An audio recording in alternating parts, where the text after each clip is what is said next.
Brazil versus France. But the one thing that bothered me right away was I just noticed, even on this channel, the intro is the same as Tactical Manager. You really got to figure out the introduction for this channel specifically here, Tack. I'm not gonna lie.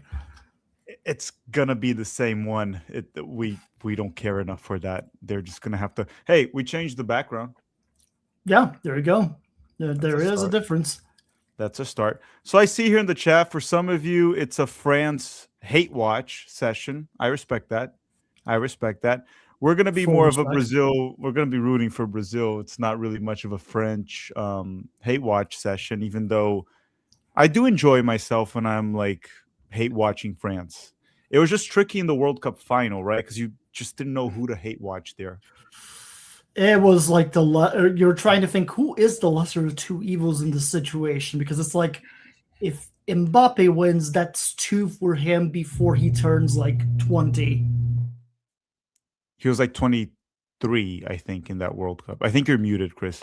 I think Mbappe would have had two World Cups while he's like 23. And on Yeah, top of that, a buttload of goals in a yeah, row. on top of it all. Just, yeah, I'm like, that's too much ego for one guy from the get go. Like, we can't do that. But at the same time, it was Lionel Messi finally winning a World Cup. I'm like, I don't want that either. Fuck. Why couldn't we just do shit against Croatia when we had the chance? God damn it, Tack. So you guys are asking, Where's where's the zesty guy? Well, he's much more zesty with Chris. He calls him the furry Brazilian because his It's channel is true. Brazilian Fury. Jeff is spicy with everyone, but when Chris is around, Jeff is a little bit Ex- more. he escalates it from like a 10 to like a 12 at that Yeah, juncture. it's pretty bad. Don't be surprised if he shows up. He sometimes he just shows up. Jeff does Jeff. So the lineups are out for anyone that just tuned in. Make sure to drop a like if you guys haven't already. This will be a live watch along between Brazil and France. We'll provide live commentary. Our expertise is obviously Brazil, right? But I mean, looking at the French lineup, every player there is very well known. So it's not that hard to be somewhat of an expert in regards to those players of France. And we'll talk about them in a second. But going through Brazil, um, we have Ederson on goal, which is our backup goalkeeper. Allison is technically the starter until proven otherwise. Mhm. Wesley, Bremer, Leo Pereira, and Douglas Santos as the back line, which one can argue it's pretty much the reserve back line. I don't know. Maybe Wesley's a starter with Ancelotti. Sometimes he is, It, sometimes he's not. It's mhm. probably Militão, the right back. Um, so it's entirely a reserve back line, right? It would have been the starting players for the back line probably would have been Militão, Marquinhos, Gabriel Magalhães, and I think Alexandro with Ancelotti. I think. And then the midfield, you have Martinelli, Andre Santos, Casemiro, and Rafinha on a line of four, right? We're playing a 4-4-2. And then up top, you have Vinicius and Mateus Cunha. Vinicius very likely is a little bit ahead of Mateus Cunha. Mateus Cunha might play more like a 10. That's what I would assume it would look like. Obviously, we have to wait and see how the game plays out. And Vinicius will be up top playing the 10. He'll be, well, playing with the number 10. Chris, there were reports this week that Ancelotti wants to build around Vinicius. That's his guy. That was his guy for some time with Real Madrid until things got a bit messy with Kylian Mbappe there. Yeah. But here's the thing: Vinicius is a guy that also has never delivered for Brazil. That is a Yeah, I big think problem. he gets allergic anytime that he puts on a canary yellow shirt. So it's been an ongoing trend, unfortunately. And I don't know how to solve that per se. Hopefully, Ancelotti can figure that out, given that he has the rapport with Vinny from previous years. But it's just, how do you get that to work on the national level when it's worked for him at the club level? And I think that's been a lot of the Brazilian fan base's frustration with Vinny has come from the fact that you see him do so well on the club side of the spectrum, but then he comes into the national team setup and it's just he's a ghost 90% of the time. Well, I think today is a good test for that because if you look at the Brazilian lineup, this is not a Brazilian team like many of the teams of the past that would be like possession oriented. If you Mhm. look at the players available, these are very direct players. The only one that maybe steps on the ball, tries to control the tempo sometimes is Mateus Cunha, but Martinelli doesn't do that. Rafinha doesn't do that. Vinicius Mhm. doesn't do that. Casemiro is not a playmaker by any means. He's also not the most technical CDM we've ever had. Andre Santos is more of a box to box. So this is not a team that when you look at, you're like, this is a very possession based team. And honestly, if you look at even the fullbacks are like that, like Wesley, right? He's Mhm. a very high work rate fullback in Douglas Santos. So if I were to guess, this is a Brazilian side that has to play on a counterattack, which is not really how Brazil is used to playing. But based on the players he has available, it might be the best way to get the best out of the players or the best out of this team that he has, Carlo Ancelotti. Wait and But see. then Yeah, but then when you look at France, it's kind of the same, but more quality, right? it's Like tough. you look at these players. Like I really want to see how Brazil's back line is going to handle this because they're about to face Ballon d'Or winner Dembele and Kylian Mbappe. There's a lot of pace there, a lot of pace, and these guys can kill you in one play. And then behind them, you have Olisi, that is an incredible player, Chouameni, Mhm. Ekitie, is it Theo Hernandez? No, it's what's the name? Yeah, Theo Hernandez. Upamecano, Konate, Gusto. Honestly, I know people might not agree with me on this, but the weak link here is Rabiot. That's the weak link, probably. I would say. I don't even know who's on the bench for France right now. For Rabiot to be starting. Camavinga. Oh, N'Golo Kante still there. I didn't even know that.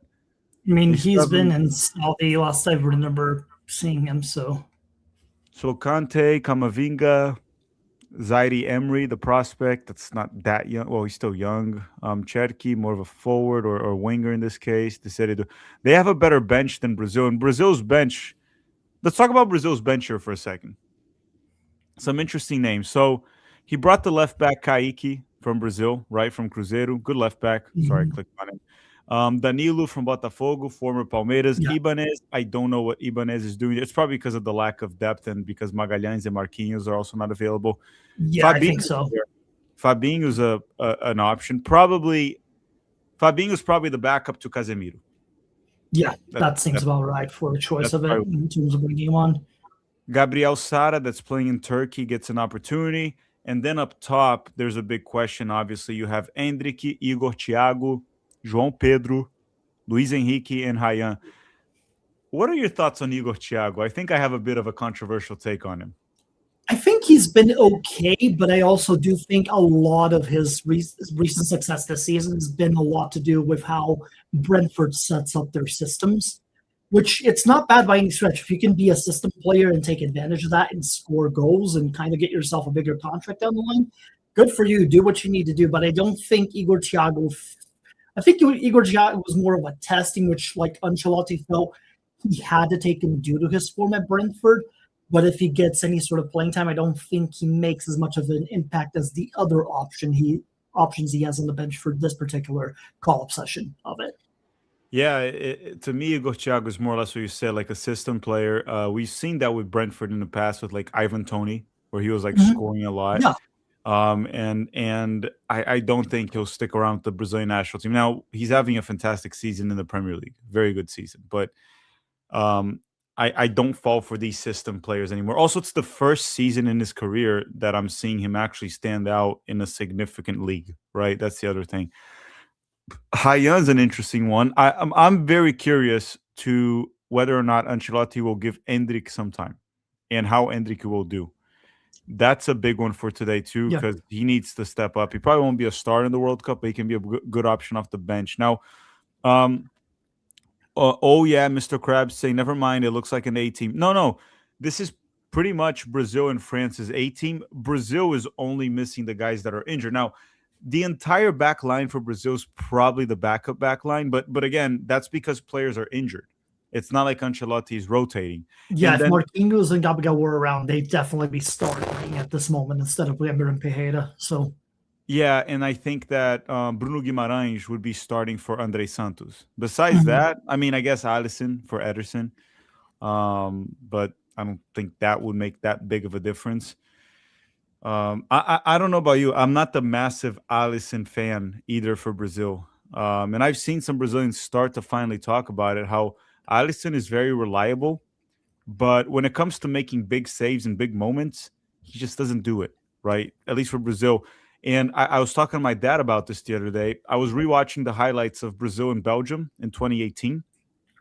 And I told him, we got knocked out because of the goalkeepers. Courtois made massive saves, including a brilliant save towards the end from a Neymar shot, while Allison made almost no saves. And the ones he made were just kind of like, you have to save those, right? So Yeah, I, I was like, Brazil, it's weird because Brazil has these great goalkeepers. Alisson's a great goalkeeper. Ederson's a great goalkeeper. Bento's a great goalkeeper. Ugu, not so much, in my opinion, even though yeah, they seem no, to like him. Um, but at the same time, it does feel like they're great. They don't really win you games, at least not when they play for Brazil. yeah. It's a interesting perspective in that I think goalkeeper depth within Brazil as a whole isn't one of the best places it's been. The problem is I don't think there's like a massive standout at keeper right now. So I think the position is up for grabs, even though I think a lot of people think it's Allison's job to lose at the moment. Yeah, and Kenny's saying, why is Vini blamed when they're saying that Rafinha is the best player? We're not Honestly, they're saying both. that. No, we're not. And if you're talking about people blaming Vini more than Rafinha, I think there's a few reasons for that, right? Vini has more stardom, right? He has two Champions League. Rafinha hasn't won that. Vini broke out much earlier, and the thing was, neither have played well for Brazil, but Rafinha has been better than Vinicius for Brazil. If we're gonna go that route, right? Rafinha hasn't been brilliant, but he hasn't been Mhm. as bad as Vinicius. So I think that's why. But people blame Rafinha too. I don't think he's played at the same level he plays for Barcelona, but he has played better than Vinicius for the most part. Okay. And then Samuel's saying, "What are your expectations for you? What are the expectations for you, Gus? What does he mean, Gus? I don't Not know. sure. Yeah, I don't know what he means there. But both teams are on the field. They're playing the national anthem. The game will start in Yep. probably like 3 2 minutes or minutes. three. Yep. Now let's just go with this before the game starts. What do you want to see from Brazil? And what are you Hmm. actually expecting? Because there's a difference between what you expect and what you want. I think I would like to see some of the bigger players, like having the Rafinhas, the Vinicius, and Cunhas really have a good game against a team of Francis caliber, even if they don't get all their chances buried on net or what have you. Just show that they're capable of handling this kind of competition that France does bring to the table. Realistically, I'm expecting kind of a boring 1-1 draw. That's not a bad result for Brazil with No. that back line. Because I would be afraid of that back line leaking goals against like a very powerful France side with Ulisi, Dembele, Mbappe, Ekitier, and again, if you look at their bench, Turan will come off the bench, the City Due. Like there's a lot of players that can come off and can come on and make a difference. So for me, is I want to see a Brazilian side that understands where they are. And what do I Mhm. mean by that? In the past, by let's say the 2000s and beforehand, Brazil would play any team as if they were the superior side because most of the time Brazil was either the better side or at worst they were equal to a very good side. I personally think France is better than us today. France has better players than Brazil. It is what it is. It doesn't mean Brazil cannot beat France. But I think the first step to beat France is to recognize that they have better players right now. How do you adapt to that?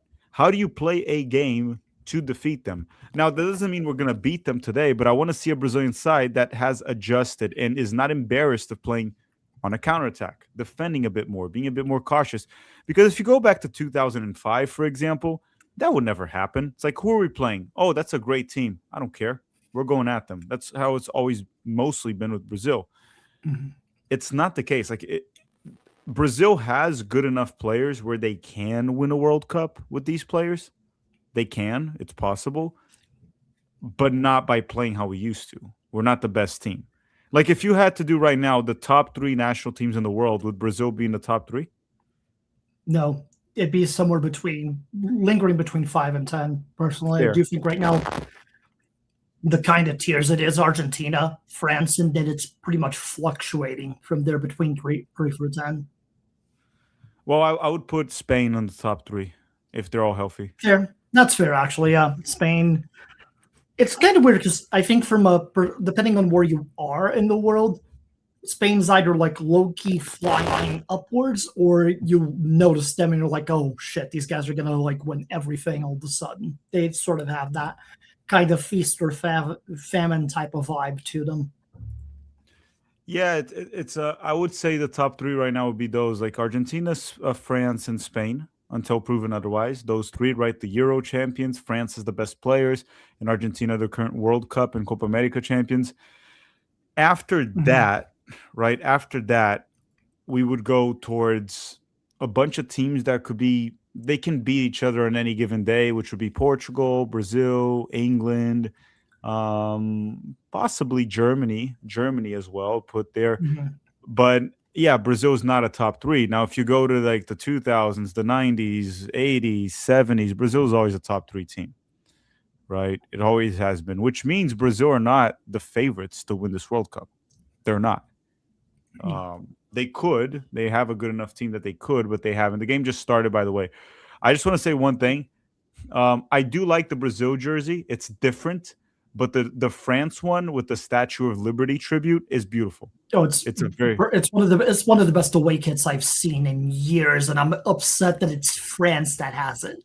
Like, Mhm. if you think about it, like the fact that the USMNT didn't think of this idea for their away kit, especially in this edition of the World Cup, it's almost like it's like, God damn it, that would have been brilliant for them to do like the bronze fading kind of logo and then have the Statue of Liberty colors for the away kit. I think that would have been brilliant for the US, but no, France beats them to the punch on that one. So Nike got lazy with the US and they just went stars and stripes. They just went the most basic. Nike's been lazy in general. I think Adidas's away kit collection they showed off this week pretty much is just like showing how these international kits are supposed to be done. Your So mic, I think your somebody's mic asking, sometimes it is it pops doing the sometimes. crackle? Let me Yeah. just See if you can. plug it back in. Yeah, one Yeah. sec.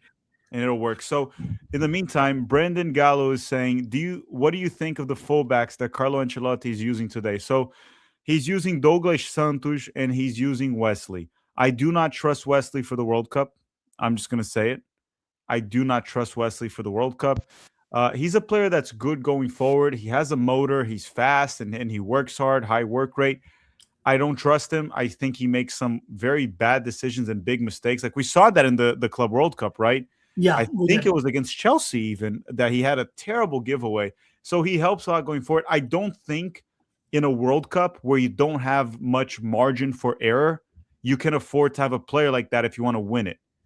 I Mhm. prefer steady, and I don't think he's steady. So I'm okay if he's the backup, but I'm gonna prefer to have Militão there. It'll be much more reliable. Now, in Yeah, I regards agree. to Douglas Santos, he's more steady and reliable than Wesley, but he's just a worse player. He's not like quality. He won't make like those mistakes like Wesley, but he won't really offer much going forward. No. He's kind of there. So, in terms of left back, I always wanted Ancelotti to rate Carlos Augusto a bit more. Mhm. I wanted that because I would he. like to see it that a little bit more too. Just I think I think one of the main points we can make in general is that fullbacks within Brazil have been a problem for years now, and someone actually had a really good explanation of that I saw on Twitter a couple of days ago, in which they mentioned that a lot of Brazilian coaches have this sort of fixation with anytime they see a half decent fullback, they want to convert him into an attacking winger instead. which is just killing the depth of that position within the general consensus of the country as a whole. Like we need to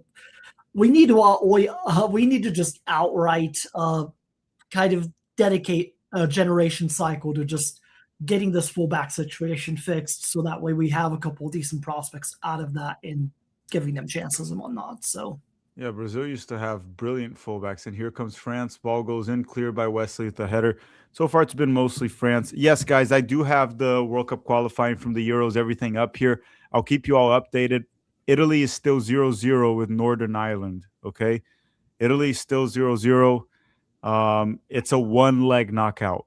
So if I was Italian, I'd be scared right now. yeah, we saw what happened with North Macedonia 4 years ago. It could happen again. Northern Ireland is that same kind of like plucky team that they don't get a lot of chances, but if you give them one, they could bury it on the back of the net in the same way North Macedonia did all those years ago. So Brazil does seem to be letting France have the ball a bit more in these first 5 minutes. yeah, it seems like what Carlo's doing with the 4-2-4 is that whenever they're out of possession, they're bringing it down into a 4-4-2 for defending, and then trying to use that as a springboard for the counterattack with the 4-2-4 on that end of the spectrum. Like it feels like he's having the wings drop between Rafinha and Martinelli, coming back down to the midfield and then springing up whenever they start having the ball in the middle third and what have you. It is pretty But it's crazy. early. It could change. It could change. So we'll see. It is pretty crazy how much better the French side is, though. The players are just better. While in the past, this would always be 50-50. Long ball. Oh, Rafinha kicks it over the crossbar, but I think he was off. I think Rafinha was off. Yeah, I think my ESPN Deportes feed is like a couple seconds behind. I think that's coming up for me like literally right now. Yep. Yeah, so it was a long ball from Casemiro. Yeah, he was offside by a mile on that one, unfortunately. One of those things where like a fast player just mistimes the run by an extra second, and then alas. Yeah. We can talk very soon. I want to know everyone's opinion in the chat also about Neymar. Neymar's not here. Personally, I do not think he's going to be in the World Cup. And I've talked about this before. I think if we're being 100% rational and fair about the Neymar situation, the only reason we're even considering him is just because of his name. It's just because it is Neymar. Because if you do look at what he's done on the field the past 2 years, and honestly, even now, like I've been watching all of the Santos games that he plays. He skipped the Mirassol one. That was a problem as well. We can talk about that. Like Neymar is actually not playing well. Like just being straight up on. This is I'm a big Neymar fan. He's one of my favorite players growing up. It's always been fun to watch him, and he's been crucial for Brazil for 10 years, but for over 10 years. But he's not playing well, and we have to learn to be honest about it. We can't just go, Neymar needs to be there. He was the best. No. It was like, yeah, okay, then let's call Ronaldinho too. He was great. Yeah, right? Exactly. Like if you want to pay for bench that badly, how about you go pick up Homadi's 50-year-old ass?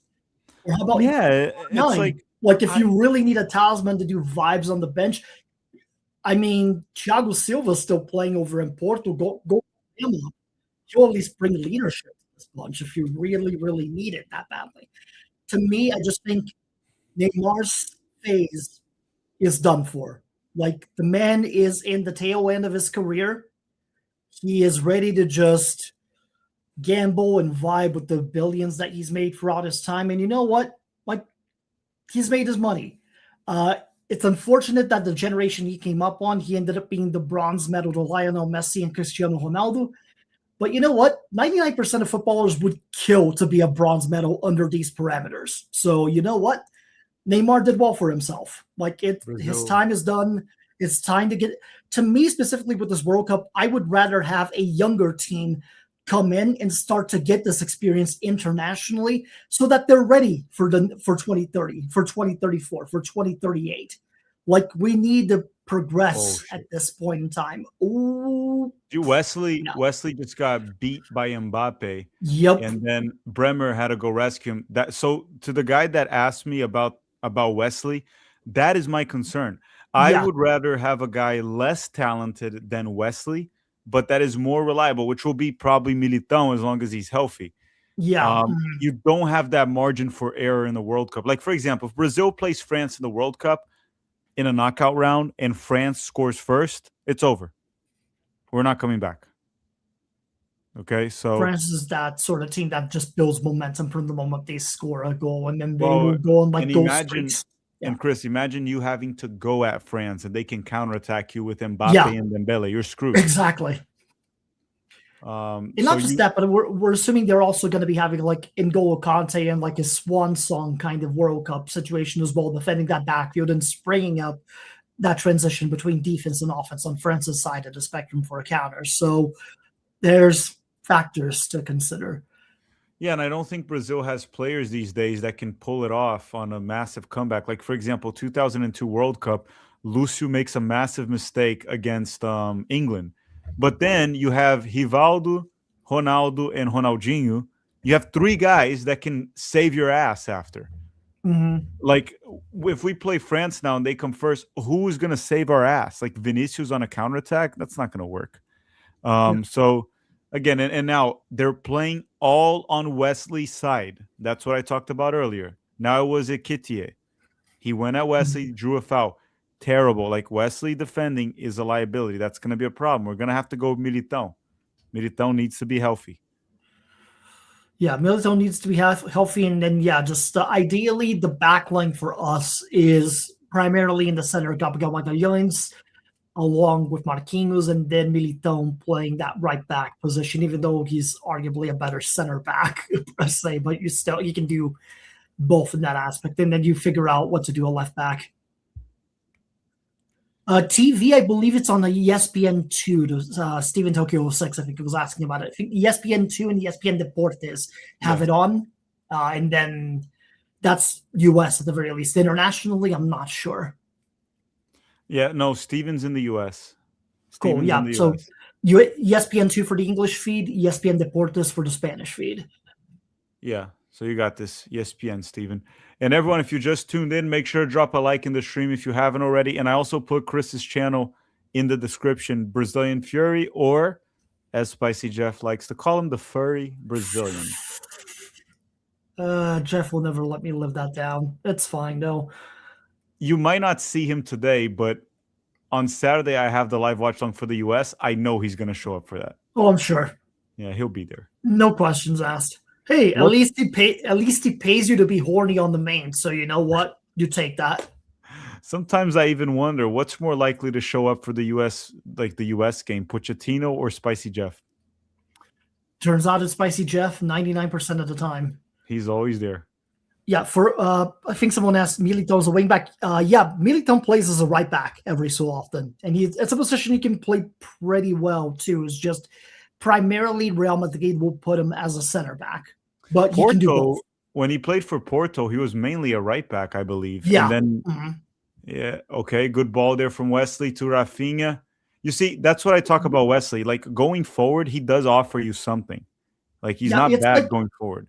But he's not reliable on defense. While Douglas Santos, he's not getting exposed on defense, but he can't do jack shit on offense. Mm-hmm.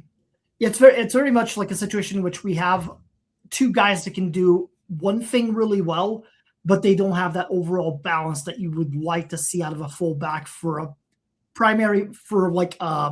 big team in a World Cup situation. Like, ideally, we'd like a guy who would be able to do Wesley's output offensively, but also do those defensive responsibilities well without being a detriment to the club. So, and let me give a quick run through of what's happening. Ireland is defeating, it's Chesney that you say, the Czech Republic? Czechia. Mm-hmm. Czechia, which is the Czech Republic, right?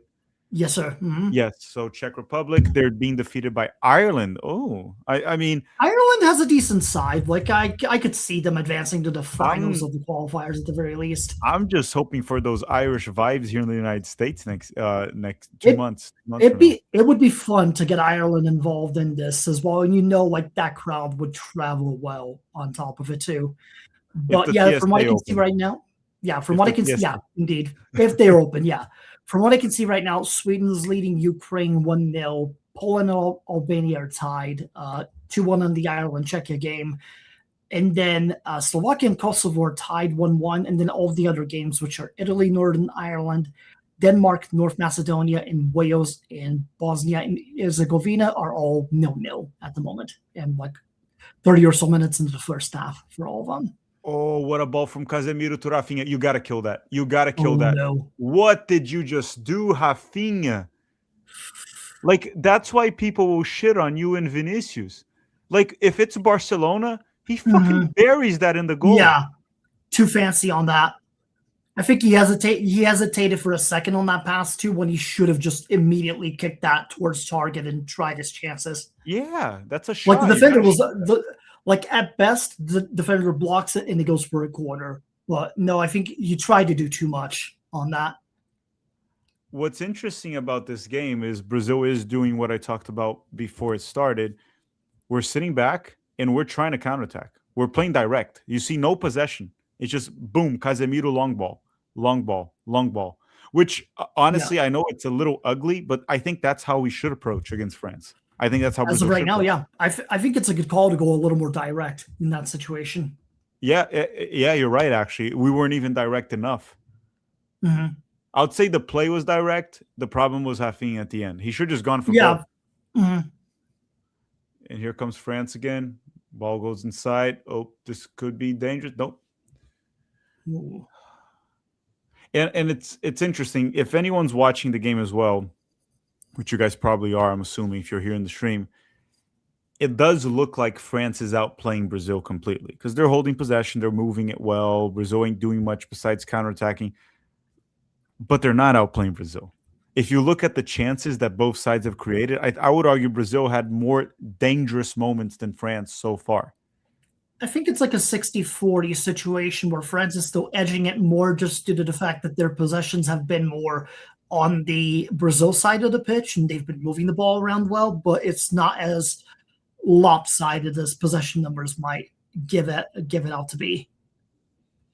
Wesley, bad pass, recovers it, and draws a foul. I don't like this idea of playing out of the back the way that they've been doing, though. Like, you've got to be on goal kicks like that. Just try to be a little more direct. Take your chances in the midfield because this France team will make you pay for it if you make an error like they just did there.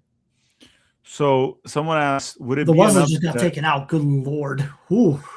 They're asking, would it be considered an upset if Bosnia beat Wales? No, I wouldn't. Not really. That an upset. They're within the same level of each other. Mm-hmm. Like that's an even-sided game, in my opinion. I don't even think Wales are the favorites. I'll put it as 50-50. That's valid enough, I would say, yeah. Yeah, you could give Wales the slight edge. I don't know. Like, for example, let's say I'm trying to give an example of more popular teams. France is better than England. But if England beats France, is it really an upset? No. Vinicius loses the ball again. God, like these guys just can't freaking play for Brazil. Like Rafinha and Vinicius. I hope they step up today, but I just don't understand it. These are like superstar players for Real Madrid and Barcelona. Then they come to Brazil, they look like they play for like 15 de Piracicaba or something. Yeah. playing in the Paulista Serie A 3. Yeah, it's don't freaking look at Wesley. Don't play with that. Almost lost the ball under pressure to Ikitie on our defensive end. They're saying if Ancelotti can't beat a European team, does that mean in the knockout rounds? Does that mean Brazil's main problem isn't the coach? Look, I think this discussion, there's a bit more to it than just, oh, Ancelotti loses to, I don't know, France in the knockout rounds. The problem was never the coach. It's like, no, I think coaches were a problem with Brazil. Now, what happens in the World Cup, we have to take it case by case. Like, how did Brazil lose? Who did Brazil lose to? Because, for example, the last World Cup, we lost to a declining Croatian golden generation where Argentina ran over them. So who Brazil loses to in the World Cup, if they do, also matters. How it happens, right? Brazil did and does have a coaching problem in Brazil, not Ancelotti. Mm-hmm. So that is factual regardless of what happens in the World Cup. I don't think Ancelotti losing a knockout game makes it seem like, see, the coaches in Brazil are fine. Ancelotti lost as well. No, the problem is there, regardless of what happens with Ancelotti. And here comes France, the ball. Brazil can't. Oh my goodness, they still can't get the ball back. Olisi down the left, or actually the right side, goes back. France goes forward. Dembele. Yeah, we're doing the way we can. Everyone from Brazil is back. Everyone. Brazil's playing exactly how they should be these days against France, especially with this back line. Have you noticed how Douglas Santos is more or less what we talked about before? Yeah. Like you don't even notice that he's in the game, which is to a certain extent it's good because he doesn't mess up that much, but just Yeah. doesn't really offer anything. Like he's fine for what it is. Hey man, saying love your video, subscriber from India. Hey, how you doing? What time is it in India right now? Hello. It's gotta be late. I think India 2 a.m. and time you're up. zone there. It's like a 5.5 plus GMT. So I think it's almost like 2-3 in the morning there. That's crazy. Watching Brazil. Yeah, he say 1:55 a.m. Oh watching wow. Brazil. Yeah, that's a commitment.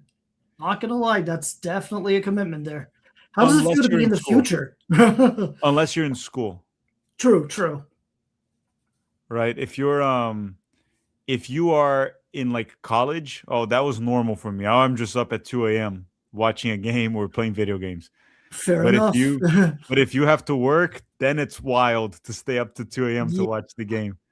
Oh, we have more people from India here. Wow. Yeah, Saying nice. here, Good to see I'm you. from India. A lot of people, man, you guys don't sleep early in India, do you? It's like, oh, I'll just say from my end, if this game was at 2 a.m. here in the US, I think I would go to sleep. Valid. Unless I was in college, I would definitely sleep. But it's crazy. But guys, that's passion right there. You guys are up at 2 a.m. watching. Well, I'm assuming you're not only watching Brazil and France, you're probably also watching the World Cup qualifying with Italy. That Italy to me is the big one. Yeah, That's the big one. there's plenty of footy on today. It's a good day for it. Not school for 25. Oh, nice. So just in the workforce then. Well, I hope your sleep schedule isn't too wrecked by this for what it's worth. I guess it depends also what time the person works, right? If you work in Yeah, the of course. afternoon, you can Depends. go to bed at like 4 a.m., wake up at noon, and you're good to go. Depends on the work schedule. Because very often we're just like a Yeah, Yeah, and I do sorry. want to bring this up next. Somebody did ask an interesting question of like what other South American countries besides Argentina would perform the best at the World Cup.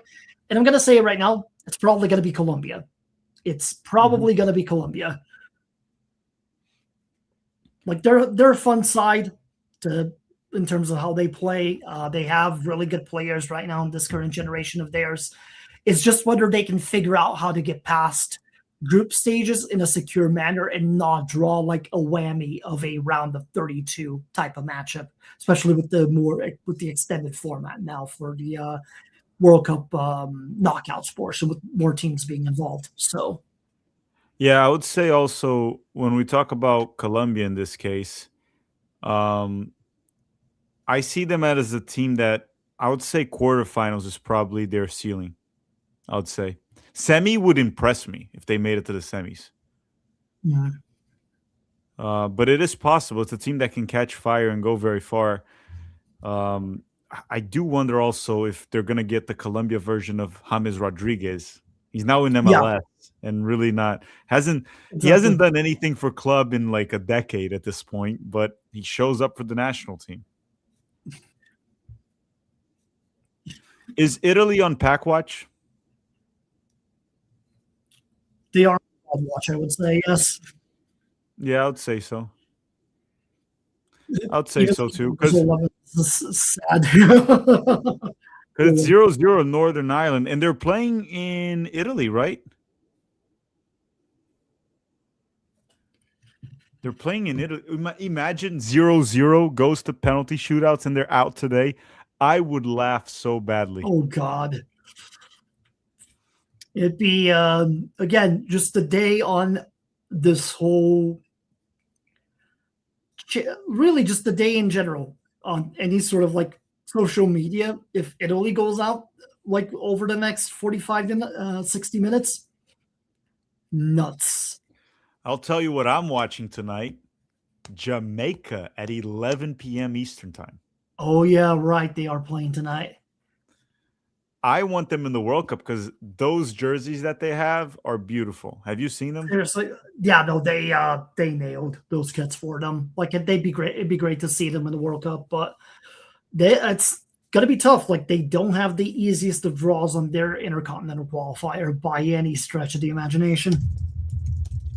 No, and the only thing that upsets me about Jamaica specifically is if they go to the World Cup, they might bring Mason Greenwood because that guy is literally waiting for that. Yeah. And there's two things to it. One, I mean, I'm not Jamaican, so if they want to call him up, that's their problem. It's just bad vibes. It's just a bad look in general. But It's at the the same worst vibes you time, could ask you need for. to have some shame. The guy doesn't even want to play for you during qualifiers when England Yeah, has already said they don't want him. So he's going to just use you to play a World Cup and he's going to disappear till the next one. He's not going to play in the Gold Cup. I yeah, would have some shame and just say, you know, man, what Mason Greenwood, go play for England. They don't yeah. want you. So, but that's the only thing that hurts me with Jamaica. But I would love to see them in the World Cup. And I think the Jamaican people kind of deserve that too, to go to the World Cup. But I mean, yeah, it's one of those things. Like I think New Caledonia is still going to give them a tough match, and then the winner of that getting DR Congo, Doctor Congo in the house. That's a tough one, man. Because I do think Congo is good enough to make it out of their pathway to get into the World Cup. The craziest part's going to see Bolivia, Suriname, and just saying like, okay, are the Bolivians actual frauds, or are they going to figure this out to at the very least get to the final? They're playing in some elevation, I think, in Guadalupe. There is some altitude there. I believe there is. I don't think it's much. I'm going to double check that actually. They might need more than what they're being given. They might need more. Altitude. Oh, the altitude's only 500 meters above sea level. Oh, they need way more than that. I thought it was a little bit higher. They need to go to 4,000. They need to climb those numbers up quick. Yeah, that's that. You go up to 4,000, they start to become 2010 Spain. Yeah. Right now, they're more of 2026 Tottenham. Right now. Yeah. Devonta Jones is saying, even looking at the Brazil starting 11 is sad. The left back is from Russia. Yeah, that's Douglas Santos.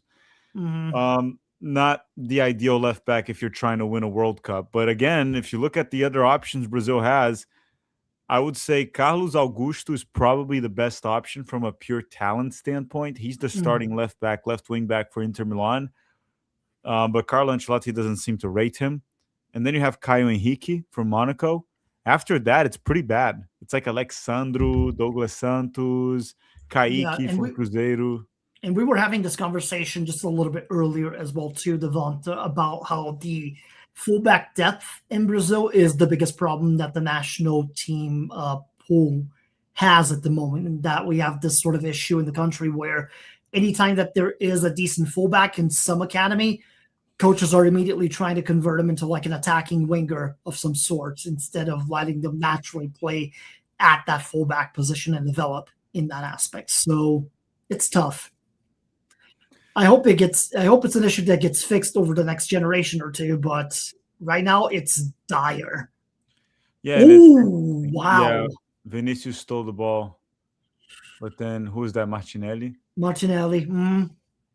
Yeah, the thing too with Brazil's fullbacks is even Carlo Ancelotti himself said it. He had an interview with Galvão Bueno in Brazil, and when he asked the biggest issue, he said fullback. Like in the past, you guys had Cafu, Marcelo, which are two guys that he coached, right? Yep. And it's like, and then now you have these guys. You have guys playing. You have guys playing in Russia who are like your best options at the moment. That's how dire it is. No, in a Russia that's like banned. So it's not even like because Russia used to have some good teams, CSKA, Zenit. They're definitely worse. They have to be worse now. Mm-hmm. Just the fact that they don't have like the UEFA competitions to like measure themselves against other European sides, it definitely hurts. But that's also like their government's fault to begin with on that. But that's a whole different discussion for a different time. But it's Um, crazy that we have a Brazilian starting left backs like that plays in this worse version of the Russian soccer like environment at this point. mhm. It's pretty crazy. Devonta Jones saying, glad Brazil is still in this. Every time I go watch a Chappelle stream with Chris and Tack, it's just trauma bonding and Brazil losing. Yeah, Hey, we're here for that at the very least. at I'm least glad we can be some semblance of emotional support, however little that might be. the World Cup will probably be trauma bonding. The World Cup. Oh yeah. Mm-hmm. But I'm kind of hopeful. I'm trying to see if hopefully Brazil makes it to like a semifinals. That will already be a big accomplishment for Carlo Ancelotti. And then he has 4 years to hope some Mm-hmm. fullbacks emerge. Yeah. And they're saying, Ooh. and he's saying, I'm glad Brazil is still in this. Honestly, France hasn't really created anything. No, and somebody mentioned France hasn't even been sharp really, and they haven't. They really kind of blown a couple of their chances that they've had so far here. Yeah, if you look at even the stats on its own, France had one shot, none on target. I mean, Brazil also didn't do much. Brazil has 3 shots, Yeah. all off target, but France hasn't done anything. They are the infamous possession with no penetration. They're just masturbating. Indeed. By the way, Yeah. Italy hit halftime 0-0. Oh. Their Okay, the palms are getting fraud watch sweaty. is intensifying. The knees are weak. Yeah, Italy. I mean, this would be 3 World Cups in a row. Dude. Like that's a generation killer because quite literally an entire generation will not see a World Cup played if they miss this chance. It's nuts. Because again, like let's remember the era of 20, 30 years ago. Italy were the kings of this stuff, both from the club and international perspective. Serie A was the hottest thing on earth for a long time there. And to the point in which like a majority of like the big players worldwide, they were going to Italy first. They were not going to England. They were not going to Spain. It was Italy as the hot commodity option at that time. Yeah, Maradona played in Italy. Ronaldo played in Italy. Batistuta Zidane, ended up in Zidane, Fiorentina of all places, like willingly went to Fiorentina. Zidane was with Juventus before going to Real Madrid. Mm-hmm. R9 was with Inter Milan. Uh, they were Yeah. stacked. That league. You had Oh you had shoot! Adriano doing you had Oh, Adriano 1-0 doing the France. performance. Oh, okay, 1-0 yeah, it's France. coming on my side. Mbappe, quick transition. Mbappe chips Ederson. So basically, typical counterattack. Yep, and they just got beaten to it. You cannot do that. That's Mbappe will bury those 9 times out of 10 in those situations. I want to see He who outruns your messed back up. line, you're done. It was a midfield. Definitely ended within a midfield from the looks of it. Yeah, those you're gonna get beat. So Casemiro lost the ball, and then the pass was in between Douglas Sant. No, the pass was between Léo Pereira and Bremer. Yep. Casemiro lost the ball. Yeah. It's hard to blame Léo Pereira and Bremer because when you're playing there, you're not expecting Casemiro to lose that ball in that position. And then also catching Mbappe is not easy. Catching Mbappe is nearly impossible. Even with a bum knee, he's still one of the fastest players on the planet in any facet of the sport. It's nuts. Yeah, it's what we talked about too. Like France just has more quality than Brazil, so they don't need to create as much as Brazil to get a goal, right? Brazil had 3 shots, no goal. France got it, their second one right now. They scored already. They just have more quality. They're saying Bremer lost his man, kinda S27. It's hard to say a player lost his man when your midfielder Casemiro literally lost the ball 10 yards away. Yeah. Mm-hmm. Right? It's not like France had possession and then Bremer just lost his man. It was a quick steal, quick transition. Could Bremer and Leo Pereira done better? Maybe, but it's mainly on Casemiro losing the ball in that position. You can't do that against a team like France. No. Mm-mm. Kick it out And of bounds. yeah, and here's the thing: at the very least, even if we are to lose these friendlies, I do at the very least like to see how Ancelotti is at least trying a couple of different players to bring in. Like I like Andre Santos at least getting a start, just so that way he can get a little bit of experience, because he will be, in my opinion, over the next couple of years, he will be a definitive starter in the midfield in whatever facet Ancelotti or whoever else decides to line him up. I do think Andre Santos has like consistent international call up kind of potential to him, barring like injuries and stuff of that nature. But yeah, that to me, like this 2026 World Cup as a whole, like that's why I'm kind of favoring like, hey, try to bring as many of the young guys as you candidate, and whatever you achieve with them, great. Kind of prep yourselves for the next couple of editions where these guys are going to be in their playing primes.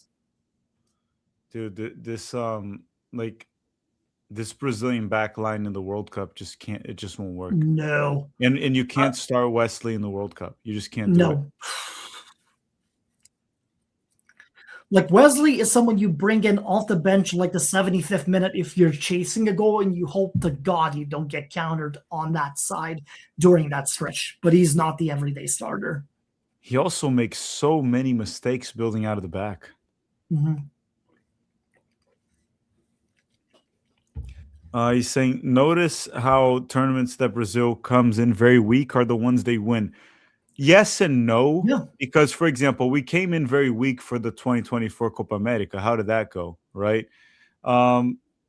What happens is there's like less pressure sometimes when Brazil comes in weaker, right? But the problem is this team right now is a little too weak, and there's no miracles, right? Like it's not just going to randomly click. There's a little bit of a lack of quality. If you go to the World Cup and your starting fullbacks are Douglas Santos and Wesley, you're not going to win the Yeah. World Cup. There's just too much of a talent gap right there. And I'm sorry, like Casemiro is well past his prime. This is not the Casemiro from 2018. Yeah. Not even the one from 2022, which was already not the best version of Casemiro. It's just not the best version. And then you have some quality players like Vinicius, Rafinha, Cunha, but this is not Ronaldinho, Neymar, Ronaldo, Kaká. That's not their level. I guess close enough to Kaká, like a Vinicius, close enough. Different style, Yeah. but close enough. But I'm sorry, it's just like the quality is not there, and you can't expect it to randomly click. Now, the World Cup is a short tournament that sometimes teams catch fire and they overachieve. But boy, this team's gonna have to get flaming hot by then. Mhm. Which I don't know. Like we're seeing, like France is again France shot off. We're seeing just the difference in quality from France, the quality of the shots they create. Eric's saying this. Okay, I'm gonna read it in Desordem Portuguese. e retrocesso. Desordem e retrocesso. So it's like the opposite of Disorder. what's in the Brazilian flag. Yeah, Um, disorder and like a lack of progress. progress. Yeah. So the Brazilian flag, for anyone who doesn't know, it has things written on it right in the middle, and it's like order and progress. So essentially, what he's saying is the opposite. It's like It's a good. disorder and disorganization. It's Brazil's cooked. it's a good bit. It's a good bit. Although CONCACAF level, I would disagree. I think we're basically are right now, Brazil, and I kind of hate to make the comparison to an extent. We're like Mexico levels of inconsistent, but with a better player pool to work with at the very least. Yeah, I mean, you have a very good starter for Barcelona, Rafinha, a very good starter for Real Madrid, Vinicius, Chelsea players, Manchester United players. Um, it's definitely not a Mexico US quality. There's That's more a to it. dumb yellow from Casemiro to take there. There was no reason to take that yellow by yelling at the ref. I would Like, say that Brazil's probably like Belgium's level right now. mhm. Yeah, Casemiro was freaking out a bit too much. And by the way, Think it- in my opinion, the goal we conceded was on Casemiro. In my opinion, yeah, it's hard for me to blame Bremer and Léo Pereira when Casemiro lost the ball there in the midfield like that. They were caught off guard, and it was Kylian Mbappe. Right? It wasn't Diego Lainez from Mexico. It was Mbappe. yeah. I don't think it was wrong. I don't think Casemiro was wrong to call out that it was a corner off of the shot, but getting into the referee's face to that level, it's gonna be a yellow regardless of what you do. Like, unfortunately. Okay. Ball goes back to Ederson.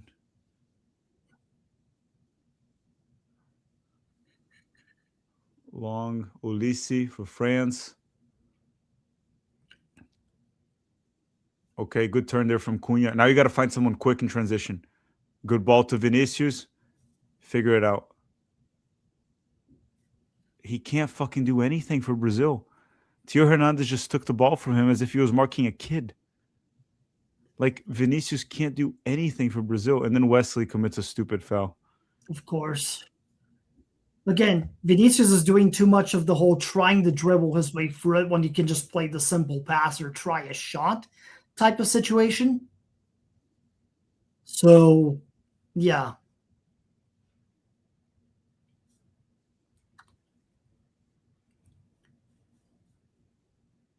And again, I guess for people who are asking in terms of like, why is Danilo getting call-ups or other players getting call-ups? There is this particular set of call-ups was Ancelotti getting a little more experimental compared to previous ones. So there is that as well. A couple of newer faces, a couple of guys who haven't been called up in a while being called back. So he's trying stuff.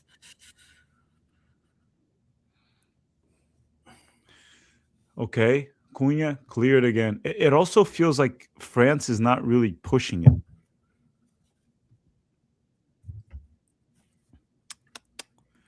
Okay, let's see. Let me see here.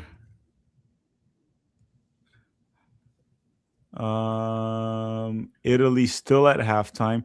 I am a little bit more interested in the Italy because I was expecting Italy to have like a 2-0 lead during Yeah, halftime, and and I was then like, it's nope, over. it's no. It's 0-0, and once it goes to penalties, there's going to be a lot of pressure on the Italian players. Mm-hmm. Yeah.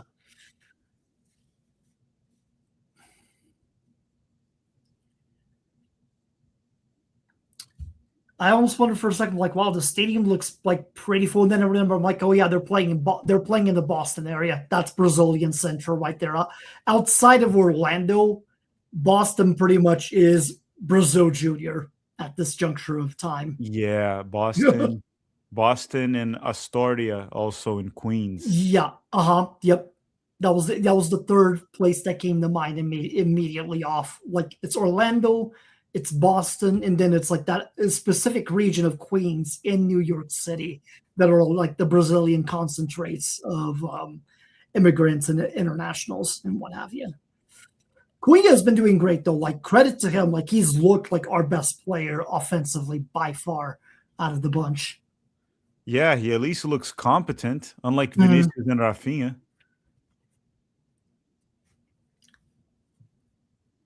The problem, it's like, what do you do in the second half? You give Endrick a shot and you bench Rafinha or Vinicius? I probably would, like, because Yeah. it does reach a point where it's like, when are those two guys going to actually perform for the national team? Like, how is it their spot to lose forever?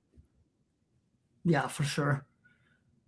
I think you can get away with putting Endrick on the wing because he plays like, even as far back as when he was with Palmeiras, he could play coming from the right wing side forward or as a lone striker. Just depends on how you wanted to play information wise. But you could bring him and João Pedro and the sub in for Vini and Rafinha and test that out, see how that goes. Yeah, and I'll say this: if Brazil puts this backline and Casemiro in the World Cup, oh god, they're going to struggle to get out of the group. They're just going to beat Haiti. They're going to be Haiti. They're going to draw against Scotland of all teams, and lose to Morocco. Yeah, just Morocco. Yeah, It's going to be like one of those third place type of situations for sure. which They're saying, would you guys bench Vini? I mean, look, I'm at this okay with point, us I'm continuing fine to with give, it. but I would, yeah, I would not oppose it. If Ancelotti benches him next game, it's like, yeah, played like complete and utter garbage for the 200th time here. Like, how many chances does he get? Cunha, a little bit of a bad touch. He's still able to hold the ball. Good decision. Wesley to Martinelli. Martinelli is another one that is like, to me, a good sub. Wesley, bad. Yeah, I'm sorry, like Wesley.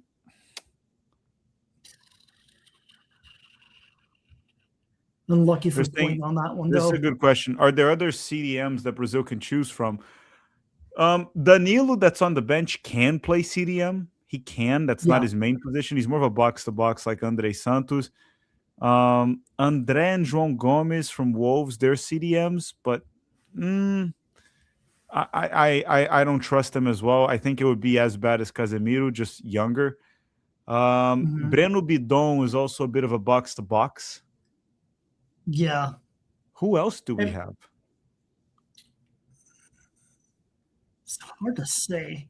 I So I think think that's it, man. a lot of the sort of midfielders that I'm thinking of that wouldn't quite they'd be like a CDM as like a secondary position, but they're more your box to box type midfielders. Because Andres Pereira is pretty much like he's a box to box outright, if not an attacking mid on his end of the spectrum. So Dude, I think out Casemiro. of the folks that are in right now on this call up list, Danilo probably would be the other one that I think would do okay with that because his game is similar to Conte's in a way. It's like a diet version of it, which is not a bad thing to have. But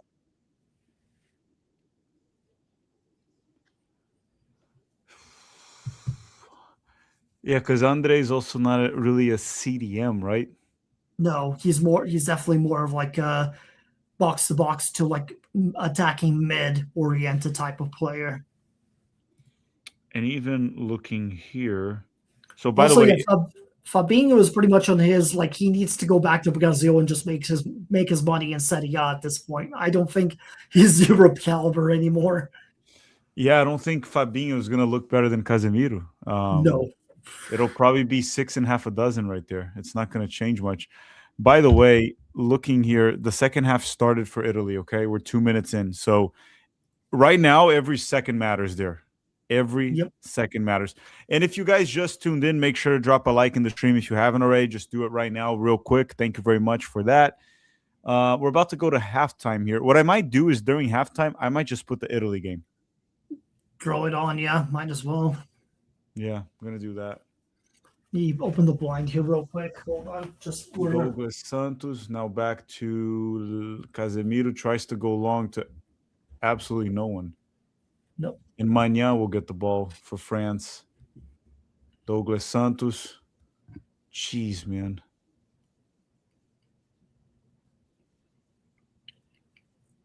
Like I think there's something there for them to play it a little more direct with the long balls and whatnot. The problem is just the guys up top are not capitalizing on it, which I think this would be a perfect game for João Pedro to be starting at the 9 position just because he's big, he's tall enough, and he can win those sorts of like hold up balls and try to make something happen with it. Like I think this would have been the kind of the perfect game to try him on with sort of approach tactically and see how it goes. You know, We'll it's see it funny. in a second. Someone put this in the chat, and it's a good question. We're talking about CDMs. So would Johnny Cardoso start for Brazil today? Jesus. That's how dire the situation is now that we're considering Johnny Cardozo of all He's people. starting for Atletico Madrid as a CDM. I know. But it's like, and again, yeah, he is a dual national. So I I think he don't know, man. performs today, at least for club, he performs better than Casemiro. Yeah, club wise, yes, definitely. But also Casemiro is much older, so there is that aspect of it too. But is he worse than João Gomes? I see your point. Right? You see, so when, I know you're like, this is crazy, but it It's like actually it's isn't. crazy, but it's not that crazy, which is the fucked up part of it all. No, he like if you look at we're talking about CDMs. If Johnny was committed to Brazil instead of the US, we would have mentioned his name Yeah, as one of the guys. I think Ancelotti would have been interested enough to call him up because, to his credit, Ancelotti's been all over the country watching games. Like him and his coaching staff have been active in terms of like going out to see players at both the Serie A level as well as through like European matches and whatnot. So, but they've kept busy. So the first half ended. I'm gonna put the Yeah, you're good. It's about to end on my stream now. So yep, it just just whistled. So yeah, let's see what's going on with Italy. live scores here. We have all Italy. Albania's leading. Oh, Denmark's leading on their side now. Yeah. So I'm gonna leave all the scores on screen. I am personally gonna be watching Italy for the next 15 minutes. They're at minute 50. It's still 0-0. You have Italy on, right? Yeah. I'm gonna tune it on here. I get the Fubu TV trial for like the day just specifically for this, so yeah, I can switch around accordingly and catch that game too.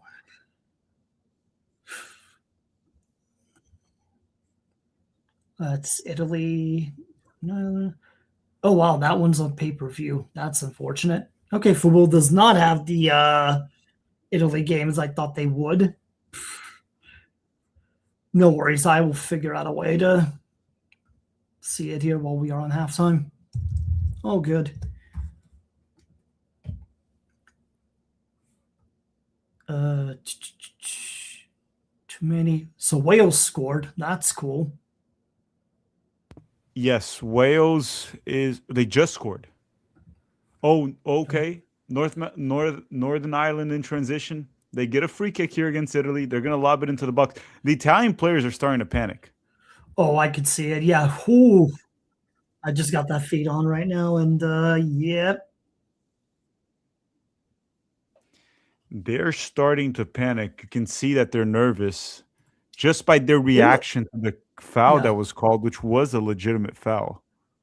Okay, I think I found the way to watch the attack. What mark are you on minutes-wise there? Italy, I'm at 51, right at 51. Okay, mine is like 30 seconds behind. It's fine. We're just doing this for the halftime portion anyway.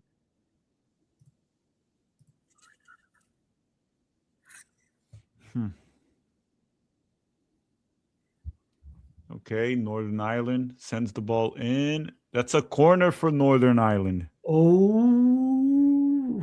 All right. Okay. And Wales got the lead against Bosnia. That means if Italy wins, they'll play Wales. Yep. Not an easy matchup. No. And again, Wales has been to a World Cup recently. They have an idea of it.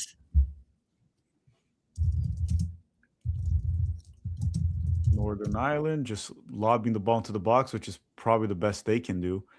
Yeah. Someone in the chat just asked, where can you watch the games? I mean, there's. But are they asking? What ways? I think USA wise, Fubo has it on pay-per-view. VIX, which I think is like the Spanish outlet for. I want to say it's Univision. I could be wrong. I think they have the feed on that as well. Otherwise, sail the high seas. That's all I'm going to say about that. Mm-hmm. Like, that's crazy to think about, though. Like, Donnarumma not being able to play in the World Cup for 3 consecutive editions is crazy. Crazy funny. Like, Italy's through. Yeah. Italy's through. This could be the lead. Oh, my God. This guy fucked up. Oh, my God. Who was that? Did you see that play? Hold on. I think it's just about to show here in a moment. Who messed that up? It was Retegui? What a terrible touch. He was going on a 1v1 versus the goalkeeper, Retegui, and he had a lot of time and space, and he took a terrible touch. That is awful. You can't mess those up, dude. Did you see that? Yeah, it's coming up literally right now. He's too strong of a first touch. They're trying to advance that. He really should have just taken his time with it, maybe for outside of the box, because that one is just yeah, that's a blown chance. They're getting desperate. You can tell with the way that they're running that they're getting desperate here. I'm gonna tell you, if Northern Ireland scores a goal here, a lucky goal off a Oh, cross or dude, yeah, something, I think they it's hold on over. to the lead if they score it. Yeah, Oh, and here comes Italy. This could be a good opportunity. Shot. Oh, what a save from the goalkeeper from Northern Ireland. I don't know who he is. Let me see.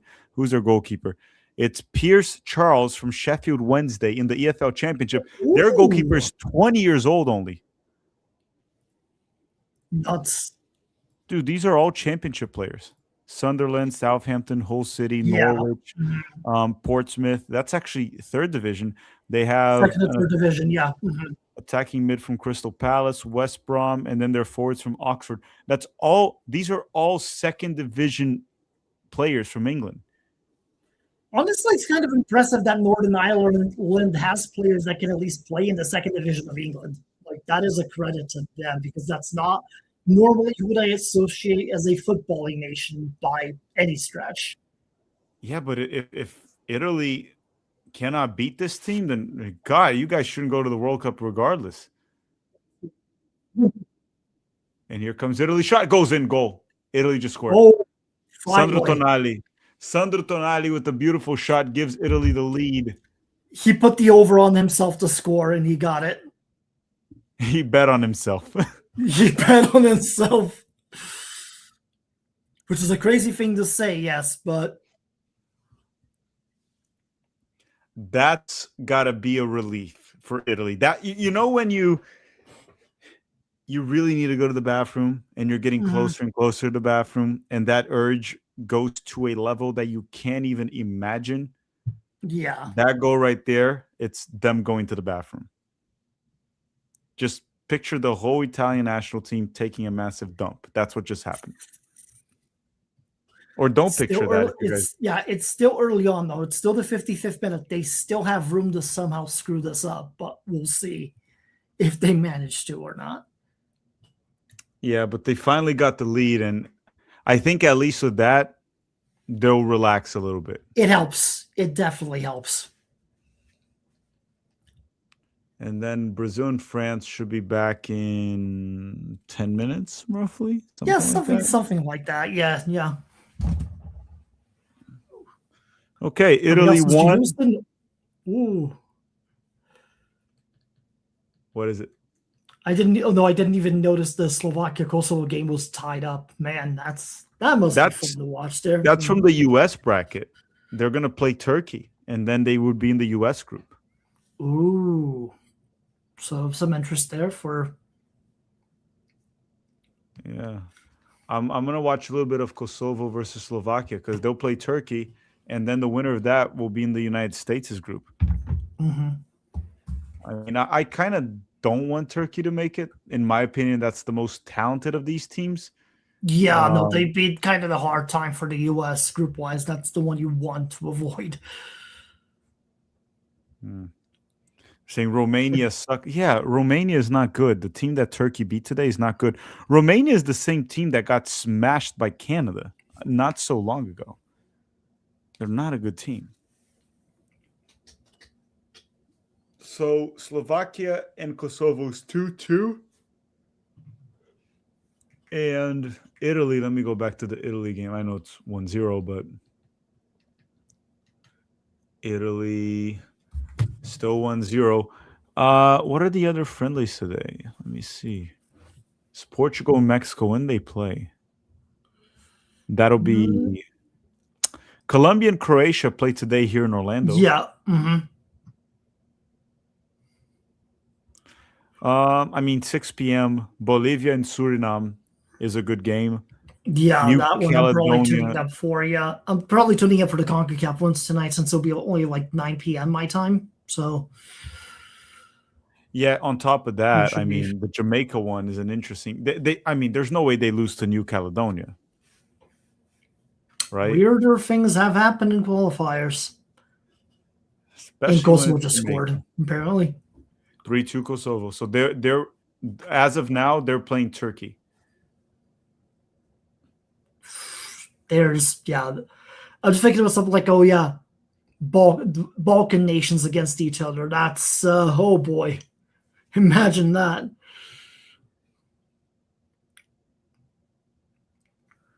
What would be the other Balkan nations that are left? Bosnia, Albania as well. Right now, they are beating Albania. Poland, so they'd be surviving as well. So Bosnia's out. Actually, they're being eliminated. Yeah. Uh huh. Denmark 2-0 on North Macedonia. That's the playoff team that'll go to Mexico's group. Have fun, Mexico. I think it's going to end up being Denmark. I don't know who they face after, but it's probably going to be Denmark. And yeah, that's pretty strong European side to have in your group. Much worse than what the US is going to have. Much worse in Yeah. the sense of Mhm. like worse for Mexico. Ball goes in. 60 minutes here then. 1-0 Italy. You would think it's under control, right? That Italy can possibly get a 2-0 lead and it's game over, but I don't know, man. With Italy, you never freaking know. Is that Herc in the ESPN Deportes feed I'm seeing? My God. What is it? Also, Herc. Yeah, Herc is in the stadium, the Brazil game. Okay, yeah, so yeah, he's presenting right now for ESPN Deportes. I'm just like, I could have sworn I just saw him for a second pop on screen here. So, have fun.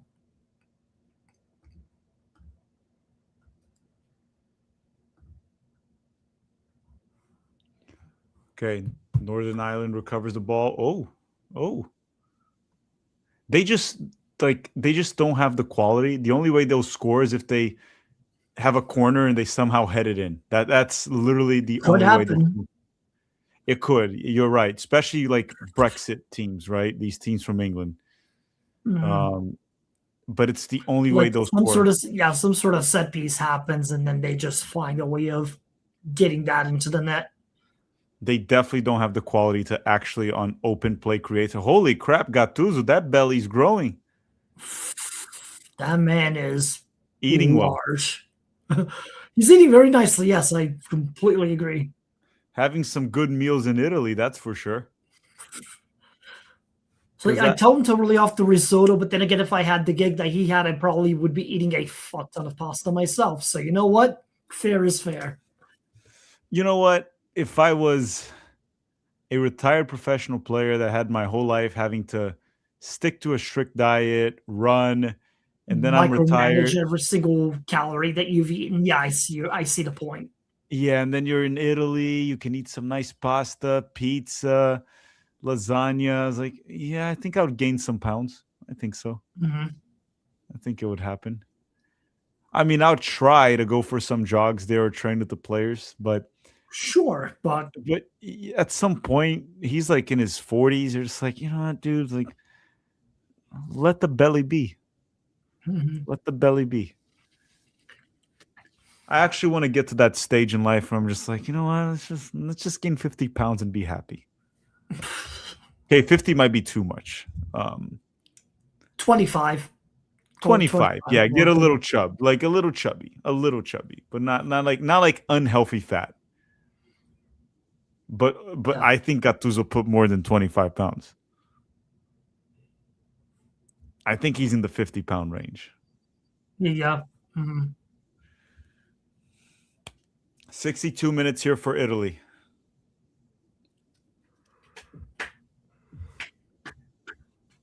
Did Brazil get back? Should I put Brazil's game? Supposedly they're back on the field. So yeah, they're coming back from the looks of it here. Yeah, I'm just gonna put Brazil now. Yeah, of course, now the Fullback feed decides to like it was completely fine during the first half. It's just been anytime that there's been commercials or pregame stuff, it like starts buffering on me. So maybe I just close out of the tab entirely and then reopen it again. That seemed to have fixed it last time. So Brazil essentially has not essentially. They literally have no shots on target. 0. No, I think the only shot on target that I can think of is probably. Wait, no, technically, even though it got called a goal kick, Casemiro did hit the keeper on his shot. So technically, that could. He has a shot on target. True, you're right. Casemiro did hit a shot that the goalkeeper saved. You're right. Yeah, I'm just Yeah. thinking specifically under those parameters, each have a shot on target is just Mbappe's one to the net. That being the It massive was differential here. Mbappe's was also a better quality opportunity, right? Well, It yeah, was of course. it was a That one v does go one. without saying. Yeah, it's gonna be interesting to see what Ancelotti does test throughout this game because now we're down 1-0 Mhm. and we're not really creating anything significant. So it's time to put a few guys off the bench, like we talked about Endrick, maybe Hayan, and just Mhm. kind of see what they can do and if they perform here. But I'm watching the goal again. Like Casemiro, you cannot lose the ball there. That's always going to be a goal. And I'm sorry, even if we had Marquinhos and Gabriel Magalhães, I think that ends in the back of the net. Unfortunately, I am in agreement there. Just it's one of those where, yeah, just not happening. No, and Mbappe is owning Wesley too. Like you can't. I'm sorry. Like Wesley won't cut it in the World Cup. Um, he's gonna have to sort that out. Devonta Jones say, Tack and Chris, did a Brazil result ever make you cry? And do you have memories from the O2 World Cup? No Brazil result ever made me cry. Made me angry. Angry, yes. And Crying at this point, I'm just like, I probably would say maybe 98 France, the final, because that was like the first, technically, like, it was one of those in which 90, I have memories of 94 to a certain extent. I was 7, so they're not that many. France 98 was probably the first one I can say I remember it from like kind of start to finish on the process. And then '02, just great memories. The problem with it was I was at summer camp for a majority of the tournament, so I had to catch replays, but I did manage to catch the final live and watch it on TV, and that was a good time, for obvious reasons. yeah, I the first World Cup I actually watched was 2002. Yes, I do have memories of the O2 World Cup. I remember because the O2 World Cup we had moved back to Brazil for a few years. So I was in Brazil and I remember watching Brazil and England. It was at like 3 a.m. in Brazil because that World Cup Mhm. was in Right, Japan. yeah. Mhm. Um, but so I do remember the O2 World Cup, um, the US games, the Brazil games, but I don't really remember ever like crying for a Brazil result. I don't think you guys are ever going to see me cry for any result. I love this sport. I'm very passionate about it, but I'm actually fully aware that life moves on. Like Yeah, that's one of those. I was telling you that I've said this before a few times. I'll be pissed at a result. I'll be Mhm. angry. I'll be happy. But let's say I'm planning on watching Mario Galaxy, the movie, after the game. Yeah, If there you Brazil go. loses, I'm going to go watch Mario Galaxy. If Brazil wins, I'm Mhm. still going to go watch Mario Galaxy. So the point is, life moves on. You can be pissed. And sometimes, like 2 days after the game, I'm like, fuck, why do we lose that? Like, that guy wasted an opportunity. Yeah.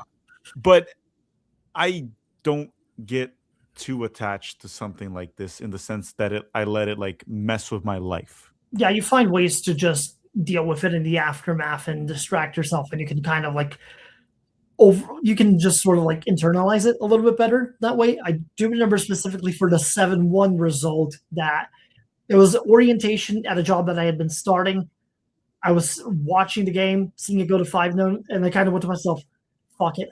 This game's over. I'm just gonna go gorge out of like 30 pieces of sushi. And then that was what I did. That and like sake was pretty much how I spent that night dealing with that particular result.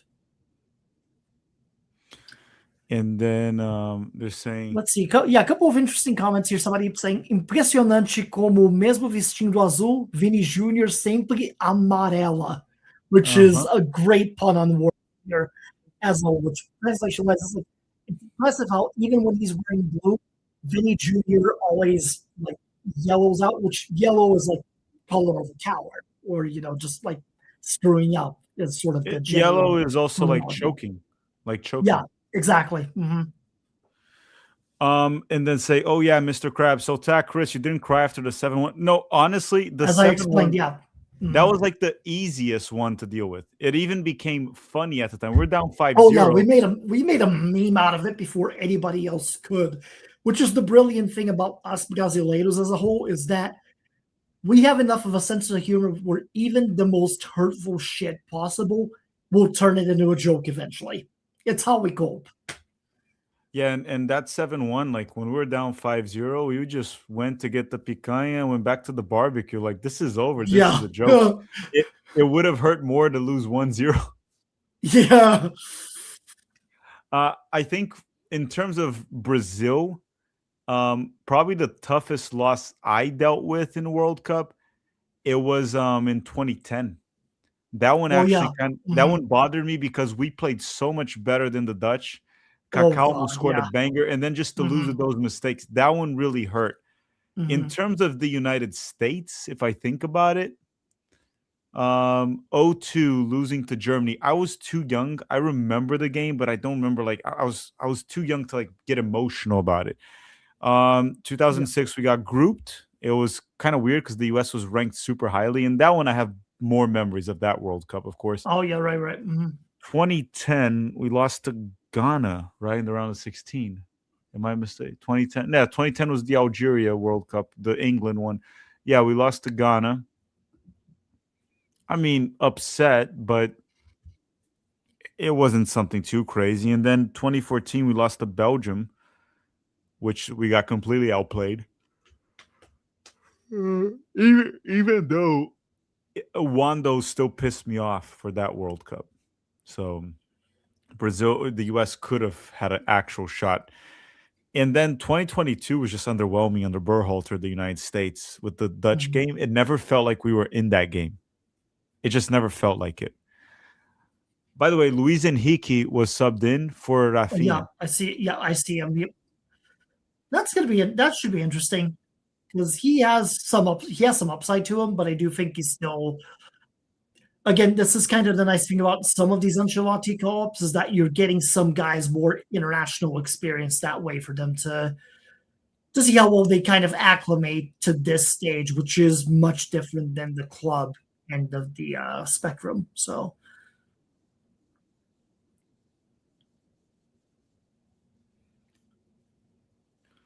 Okay, Brazil again with the ball here. The thing is okay, now France is just trying to counterattack, yeah, and yeah, that's definitely ridiculous.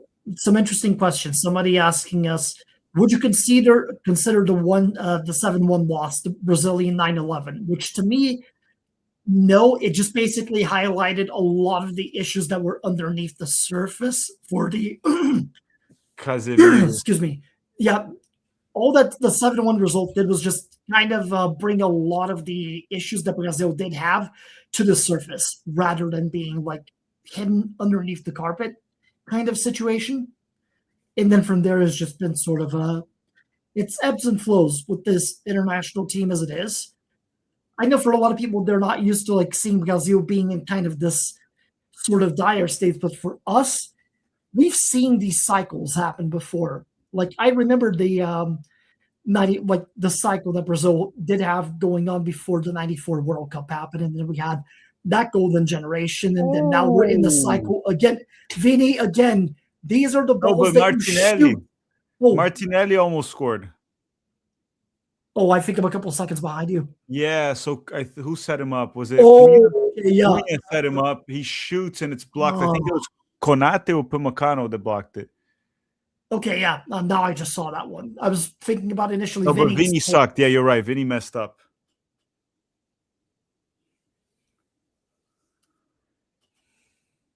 Again, I really Luis think like Enrique is playing well, like to start. he so far he's looking good into it. Just beat his man again.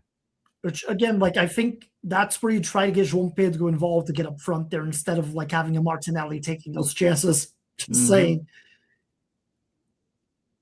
Mm. Yeah, Cunha has been good too. Cunha has been good. Uh-huh. Yeah, Cunha's He set fine. up.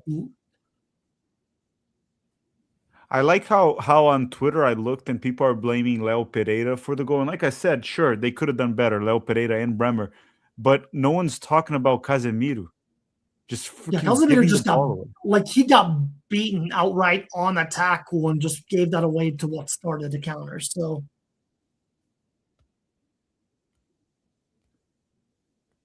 Yeah, Luis Enrique is coming very good for this game. Much better than Rafinha. Again, Luis Enrique drives inside, shoots on target, save. Luis Enrique's been ooh. good. Vinicius to Let's see Casemiro here. blocked. Brazil's playing well in the second half, besides Vinicius again. But Brazil's playing a lot better now in these first, 5 Yeah, minutes. forcing the Brazil's done more in these down 5 minutes than the than entire they game. did the entire first half. Yeah. First half, yeah. I think Carlo told him to like amp up the energy a little bit here. So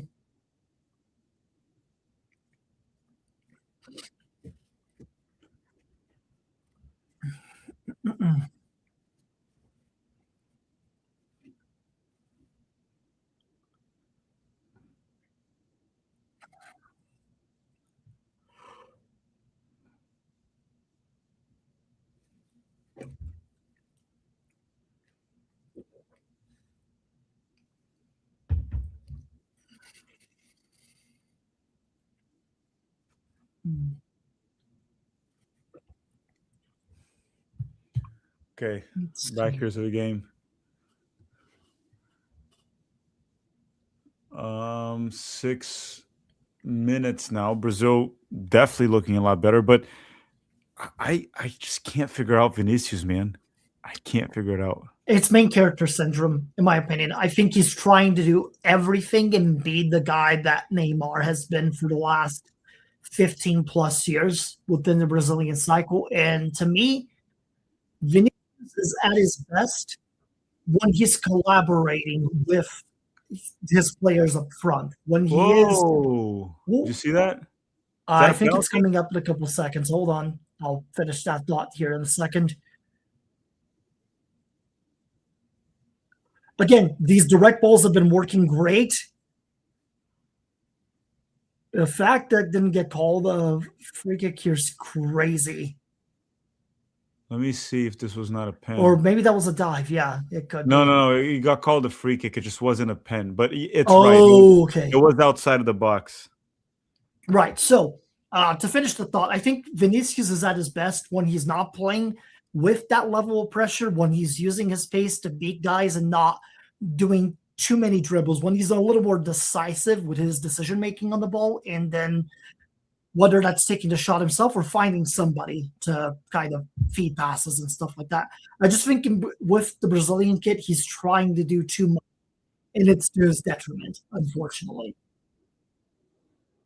Because I do think once defenders figure out like what he's about, that he's just trying to, dribble and pace his way through players, it's easier to defend that and just shut him down completely. And that tends to happen a lot on the international side of things. So,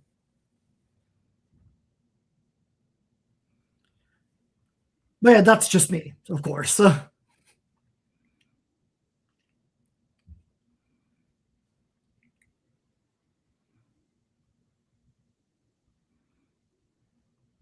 Oh, there's going to VAR on that. Interesting. I don't think it was a pen. I don't think it was a penalty. No, they're checking for a red because Wesley was like going towards goal. Last man, right? Situation. Yeah. So here's the thing. Technically, that is a red. Oh, denial of it goal. was Wesley. He was not going to score that. So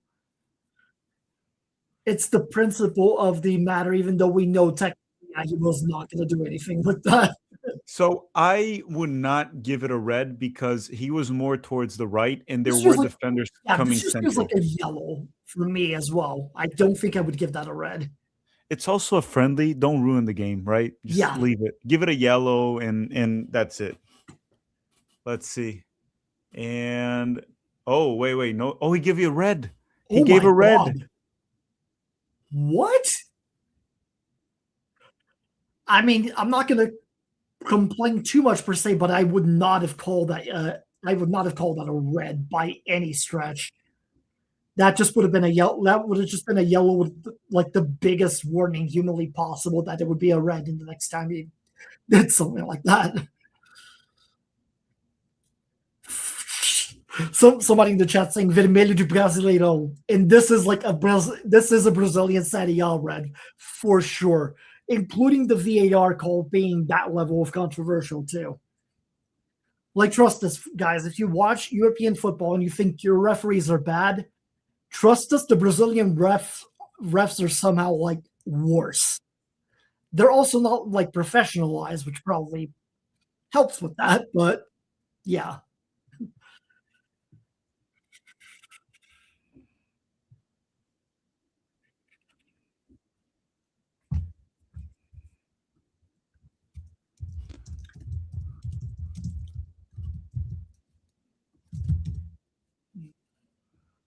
Okay, so free kick for Brazil. Now Brazil's going to play roughly 35 minutes man up, and Brazil has been playing better in the second half here. Yeah, they've been better in this round, so we'll see how it goes. By the way, Italy scored a second. So yeah, I just thought Moise Kean. Yeah, they're at least making it to the final this time around. So beat them and Wales from the looks of it. Mm-hmm. Okay, free kick here for Brazil. Who's taking that? Léo Pereira? Is that serious? What's that weak-ass shot? He just shot it at Mayan with a very weak shot.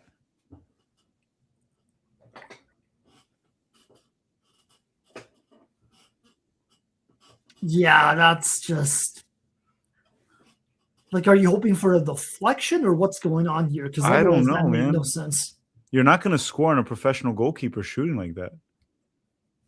Mm-hmm. You're hoping for a deflection or for the goalkeeper to mess up. And Maignan is not likely going to mess that up too much, per se. So, Lacroix is coming in. That's a defender. I'm assuming Dembele is coming off or Mbappe. Probably has to be one of it's number 7. Conte is also coming on. So let's see. I think one of the guys up top is going to be subbed out. That's Mbappe or Dembele. Yeah. Mm-hmm. And Conte maybe for Rabiot or Tchouaméni. So, okay, Lacroix is in. Yeah, it's Dembele. It's Dembele, apparently, that's coming out from the looks of it. Dembele's out. Lacroix is in. So, a defender. They fixed the defense. And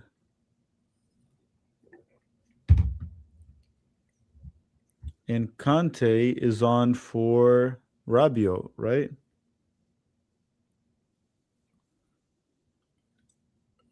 I'm confused. We're gonna see in a No, Tchouaméni. That's a weird. It is Tchouaméni. Wow, yeah, that is a little bit odd. I guess it's a friendly, so he's probably just rotating those two. Fair, yeah. But Tchouaméni was definitely confused there for a second. Like, wait, what the hell? He does not look pleased. Devonta Jones is asking what happens with Brazil with Vini when he puts the Brazil jersey. Like, guys, we don't know. It's got to be something mental. I know he's no Neymar, but he's better than this, right? He's not Neymar, but he's definitely better than what we're seeing. I think for me, that's what I was talking about specifically. I think it's just too much main character syndrome where Vinny's trying to do everything and he's overthinking it. And he's easier to read in those situations. Like, if a defender knows exactly what Vinny's going to do, which is just try to run at the defense and make something happen, that's still a lot easier to defend than someone that's playing it with a little more freedom and not as much pressure on himself to try to make something happen, But I mean, we'll see. This is a chance for the Brazilians to prove. It's a good question. Is this squad worse than 2014? Let's go through 2014. The goalkeeper was Julio Cesar. That by then he was kind of washed, right? Yeah. So goalkeeper, I would give a point to this one. Right back in 2014 was Dani Alves. He's definitely better than whoever we have now. The left back was Marcelo, right? So far, I'm definitely right. Better. Yeah, the fullbacks are definitely so both fullbacks are better. So far, 2-1 for 2014. The center backs in 2014 were Thiago Silva and Davi Luiz. I would give Thiago Silva the point, and I would give Marquinhos the point. So that's 1 point each. So 3-2 for 2014 so far. Midfield back in 2014, it was Luis Gustavo, the CDM, right? I believe so. I'm trying to find the exact lineup here from like Yeah, let's see. not the Brazil not the versus Germany game, Colombia. but the one Colombia. Yeah, exactly. Because that one will give us what the actual starting 11 was specifically, But I think like the Luis best Gustavo version of the was starting 11. suspended for that game. Let me see. We can go to the Um, Brazil Croatia game probably because I okay, mean they so had it was Luis Gustavo and Paulinho. Luis Gustavo and Paulinho. So um, I would say Bruno Guimarães, in my opinion, is better than Paulinho, but Casemiro is better than Luis Gustavo. Even this version of mhm, Casemiro is probably slightly yeah, better. Then you had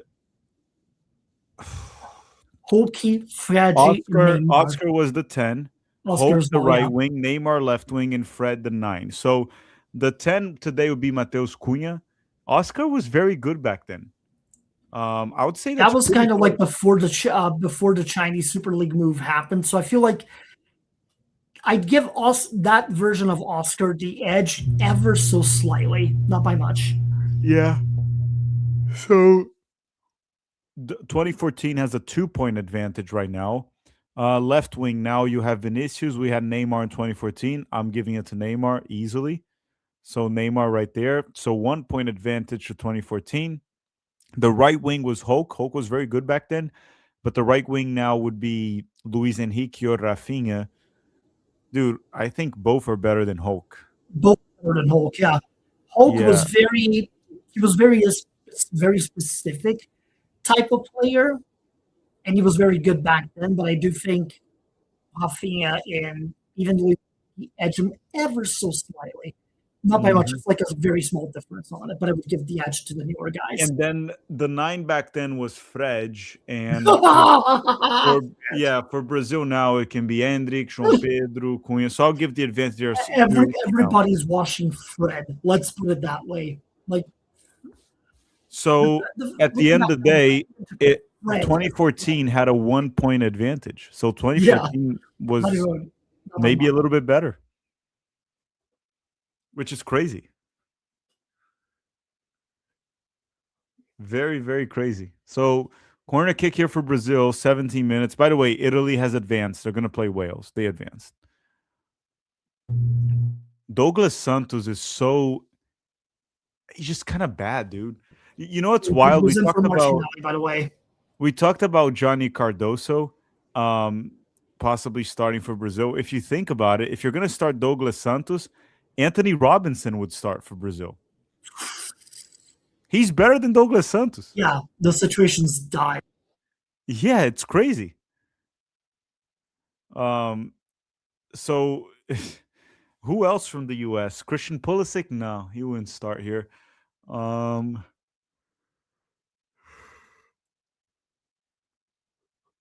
trying to think if there's anyone else that would start or play from the U.S. I think Anthony Robinson would start over Douglas Santos.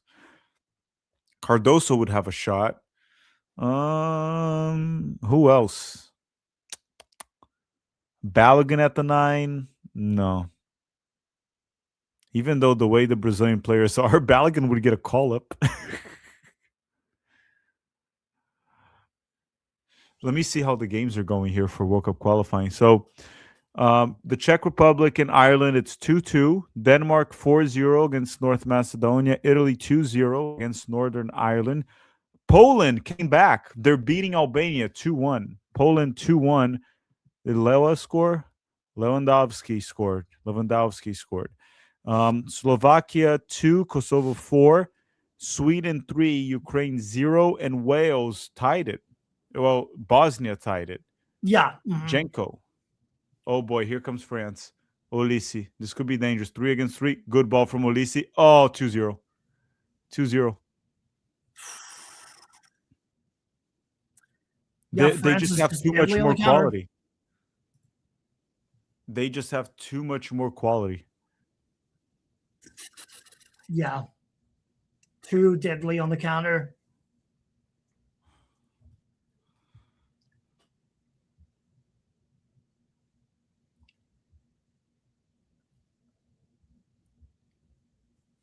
But then again, yeah, I think this is what happens when you're playing with your backup defenders too on top of it. Stuff like this is just gonna, and you cannot give Hugo Ekitike this much time and like space to work with because he'll just burn you every time. Great pass from Elise on that one. And then, yeah, Wesley is just playing catch up by the end of that run, and he's not going to catch up with Ekitike at all. So, and yeah, as you all mentioned, Casemiro can't track back either. So it's just, this is the finalissima. There are too many issues with Brazil. Who's the other team we play? Croatia? Yeah, Croatia is the next one on for the 30th. So that would be Monday. Yeah.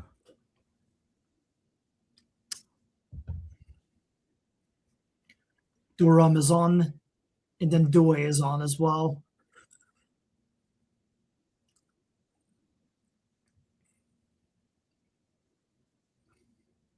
Mbappe is out, and then yeah, Due is coming in for him.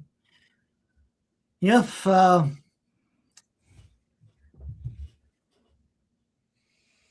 the 2 goal scorers leave.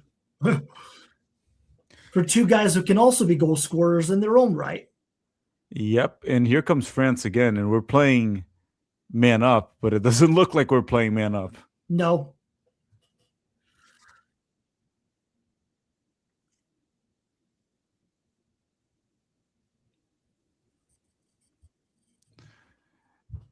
Yeah, the fullbacks, geez. Like Douglas Santos seems he can't even run properly. Yeah, and someone's mentioning it, and they make a very good point. Like, where right now, with the way that these teams are, Brazil needs like 5 or 6 chances for scoring a single goal. France just needs one good opportunity, and they capitalize, and they've done that.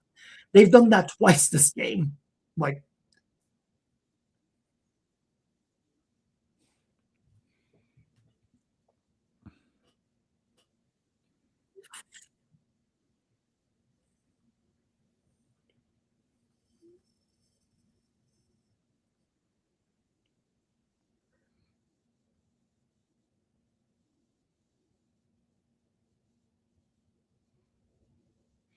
Okay, Luis Enrique back again. This is bad because we started well the second half, but it comes back to what I was saying earlier in the stream. The problem when you play a team that is better than you is that they don't need to create as much as you to convert an opportunity. So Brazil's created some opportunities here in the second half, but couldn't finish them. And then France gets one opportunity, boom, they punish you right away, and they might get another goal. right.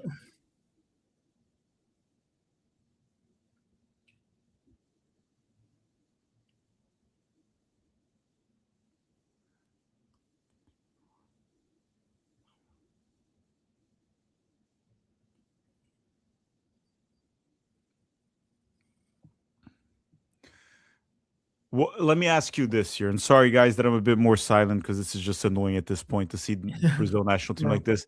Is it more likely that Brazil gets one or France gets the third one? Could see a third for France happening first, and then squeaky little at the end for Brazil to make it like a 3-1 situation. That could happen. I just think specifically right now, yeah, it's the thing about France and the way that they play it under Didier Deschamps as well is that they have enough freak of nature athletes who are good technically as well, to where they can cover their areas of the field with like 10 men and play as if they had 11. So it's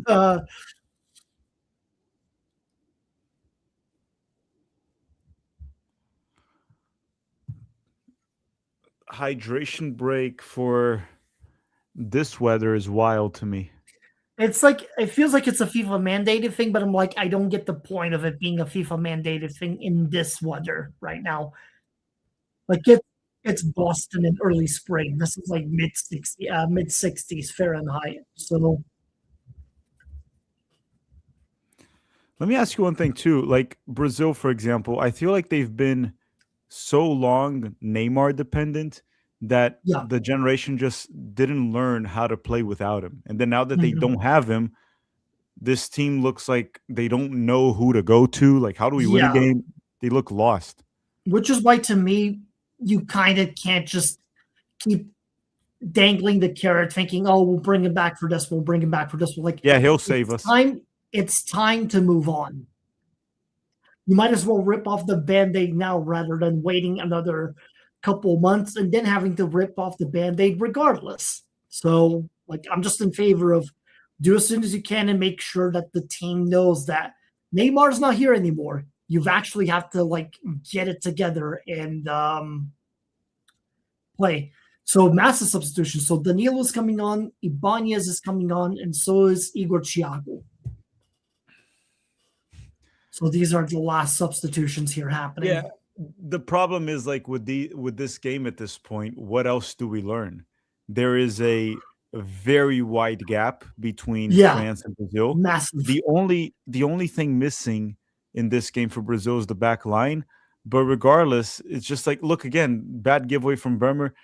But the gap is just so big that for us to beat France, we're gonna need like a very lucky day. Yeah. Mhm. So Wesley's out. Wesley's out. Thank goodness. But Who's Ibanez on? coming on. Ibanez came on for Wesley, and then Igor Thiago and Danilo came on as well. Cunha went out for Igor Thiago, and then I think the last substitution is popping up on my screen here in the moment. Andre Santos for Danilo. So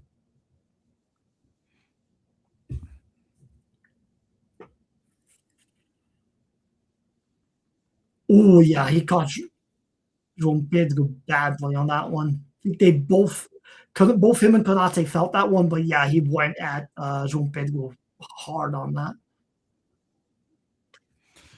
What's Right, interesting? Braza? What's interesting about this too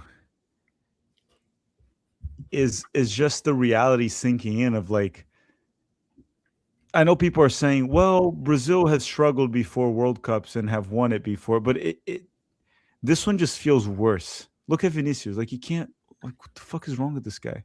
This one feels specifically like it's where you know it's the end of a specific generation and the start of another, but you're kind of caught in the in between effects of it. And yeah, it's it's tough. Like I do think we're gonna struggle in this World Cup. I do think we get out of our group, but I could see a round of 32 loss to like an European side that will get drawn up.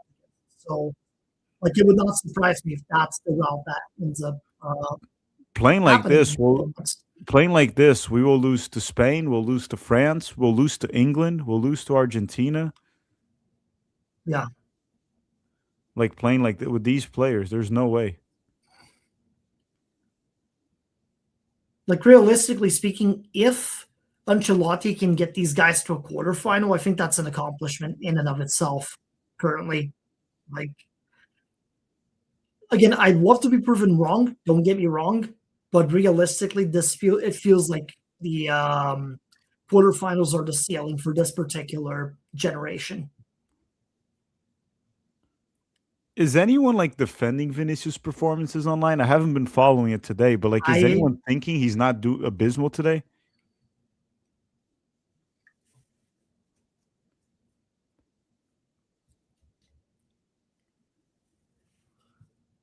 It's crazy that it looks like he's gonna go for the full game. Yeah, that one is a bizarre call to me personally, but Just put Endrick at this point and see what he does. the subs I think are all done though. I think they've done all five. So yeah, Hendrick is not getting game time on this one. Jeez, and then he's playing. Why is he also playing Igor Thiago? We kind of talked about this before, right? It's like Yeah. he won't contribute. So essentially, he put João Pedro for Cunha. He's gonna play that 10 role essentially, Mm-hmm. which is Yeah. a downgrade. Luis Henrique was a decent sub. Ibanez, so he's just playing a center back as a fullback. Mhm. Danilo, I'm fine with testing out For Danilo. yeah, Danilo for Andre, yeah, and then But Igor Thiago, dude, I figure like it's Ancelotti getting him for like a single game, but I don't think we'll see him at the Croatia game in that case. so he gave Endrick no minutes. Yeah. Um, he gave Ryan no minutes. Okay, Vinicius just lost the ball again. Fucking hell, dude.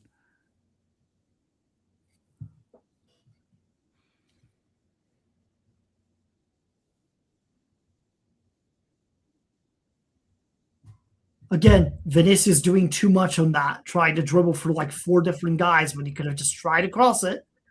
And then the back line screwing it up. Ugh. Dude, yeah, it's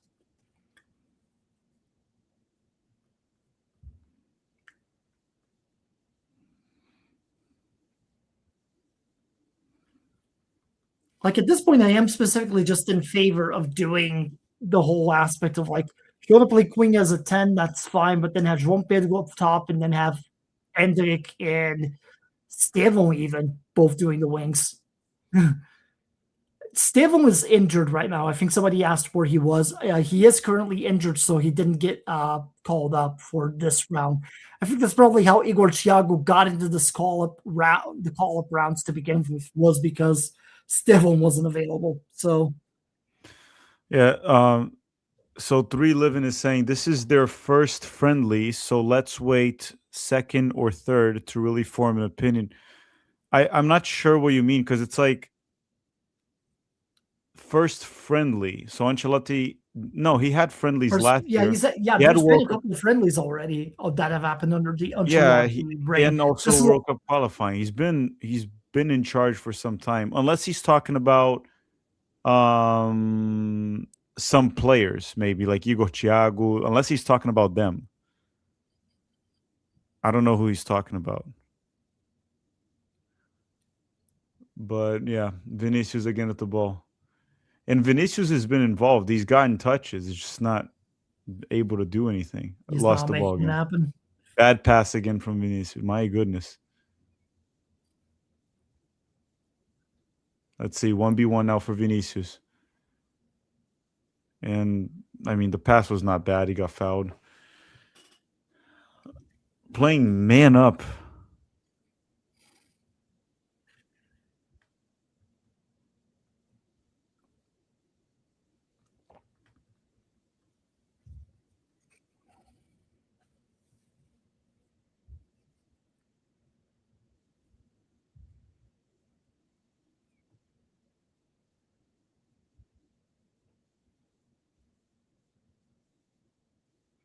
Okay. Let through. Danilo. Good ball. But no one was there to head it. Oh, go. Go. Finally. Ooh, there we Who go. scored? It was, I think Danilo set up the play. It was Bremer. A tap in from Bremer. Was it Danilo or Luis Enrique? Luis Danilo Enrique's crossover, been yeah. good. Igor Thiago made. I think to the credit here, yeah, Luis Enrique set up the assist on that, and then Bremer with the tap in. There we go. Hey, it's an ugly goal, but you take it. Famoso gol de fim de churrasco. Well, there's still 20 minutes left, right? So True. Danilo took the free kick. It was not a bad free kick. Casemiro saves it. Luis Enrique takes a good touch, sends it in, and then Bremer taps it in. Luis Enrique has been probably one of the top performers Yeah, for Brazil. he's been fantastic ever since coming into the fold. There, good free kick from Danilo as well, and to Casemiro's credit, good tapping to keep that in. I like how João Pedro, instead of like scoring, he just let the ball go through. I was like, dude, you're the nine. He should have scored that. Like ideally, yes, he should have scored that, but at the same time, like if he didn't, maybe it's because he thought he might have been offside too. There is that. Who knows? Yeah, but like if you go back to like the days with Ronaldo, Oh he yeah, just like freaking he would have dives just into fucking it. took he would have just fucking taken that himself. Yes, exactly.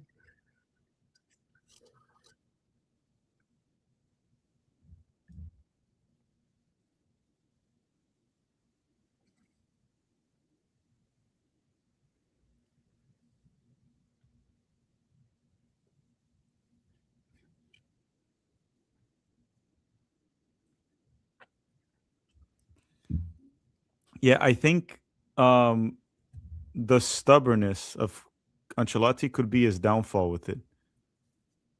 Yeah, could be a thing.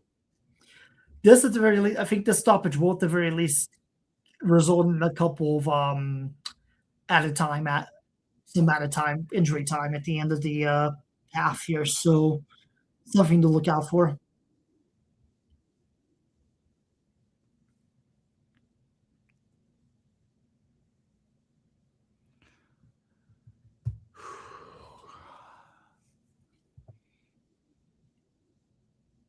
Because it's interesting when you look at Luis Oh, Enrique, Taylor you Nunez would, did get caught though on that one. You can see why he's still down.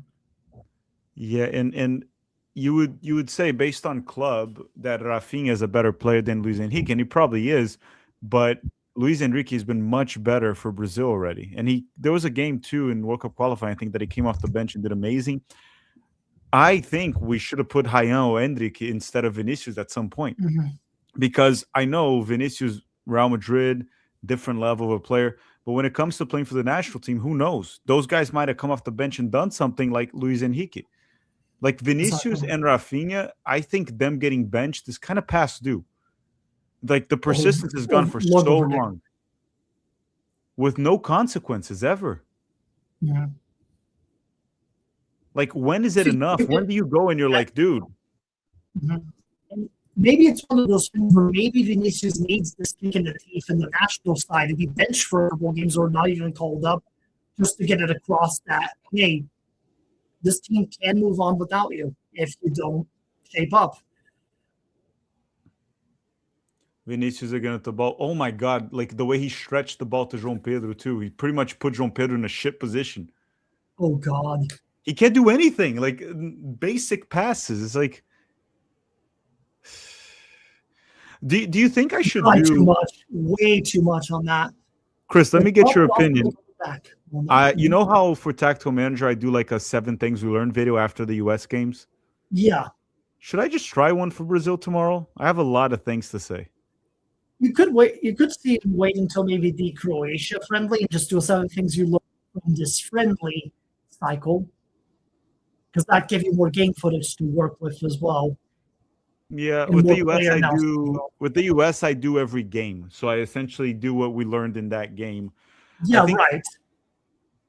hmm, I just let me think with think. Chappelle still being kind of more of your fledgling second channel, you could get away with doing this as a what have we learned during this friendly cycle and do the analysis of both games, the players within them, and how they perform across everything. But yeah, I think it would be a good concept. I just think you could get away with doing this for both rather than just The only issue is time because the other Brazil game is the same day as the US game. So I would struggle to right. get it out on time because I got to get the 7 things done for the US. I Yeah, got to do yeah. the Camp Rica. So now I don't have anything to do tomorrow. So I can get I it guess done. yeah. But In that situation, sure, yeah. yeah, maybe to test it out, see how it does. Mhm.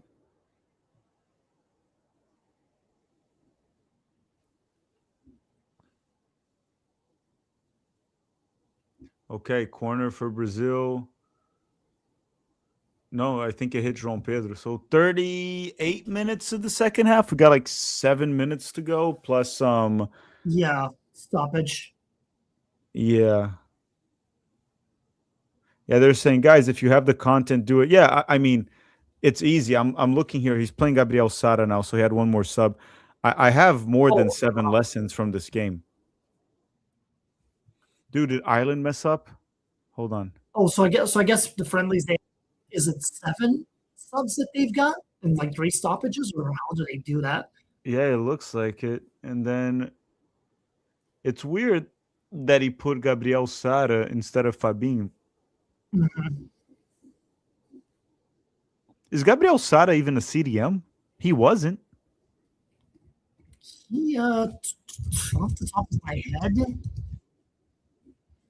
yeah, he's more like a regular mid, like he's just more of a midfielder in general. So maybe Carlos trying to push up a little bit more for the tying goal with that.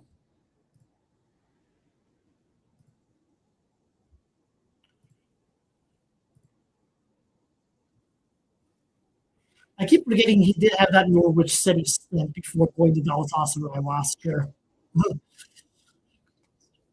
Danilo found João Pedro, and João Pedro didn't find anyone. 40 minutes now. We got 5 minutes to go. Mm-hmm.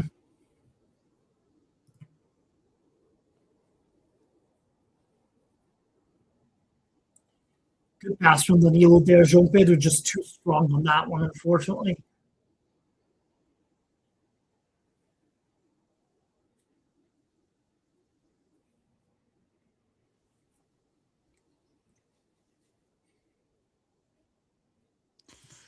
Okay, goal kick here for France. 40 minutes and 30 seconds.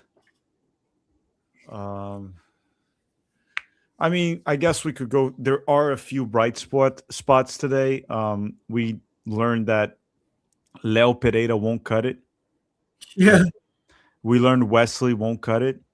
We learned that Luis Enrique actually might be very useful in the World Cup, whether it's off the bench or starting. Luis Enrique. We learned that Vinicius Jr. I just do you think Vinicius Jr. will randomly turn up for the World Cup? Like after all these years, he's just going to turn up?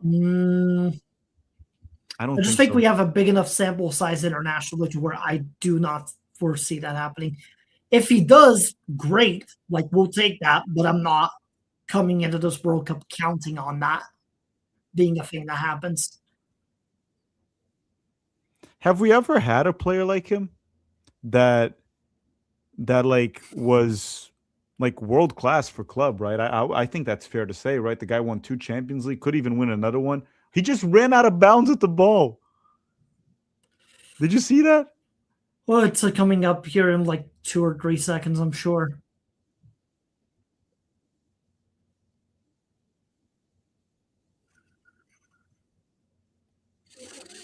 This is what Ancelotti's counting on.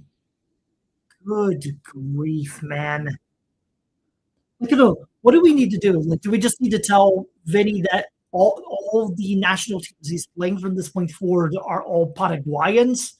Is that what's going to unlock his potential here? I don't know. You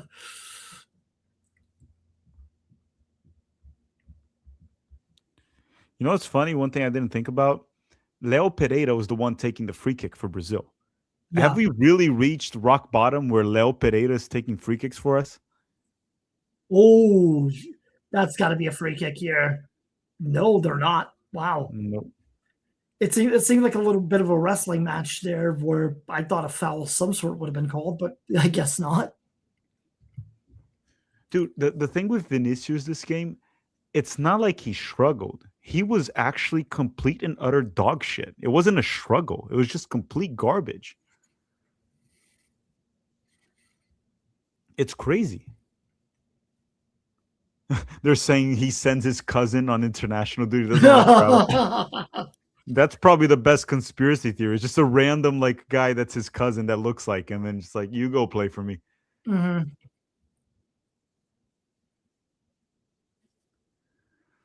The thing is, I watch Real Madrid. He's good. Like Vini's good.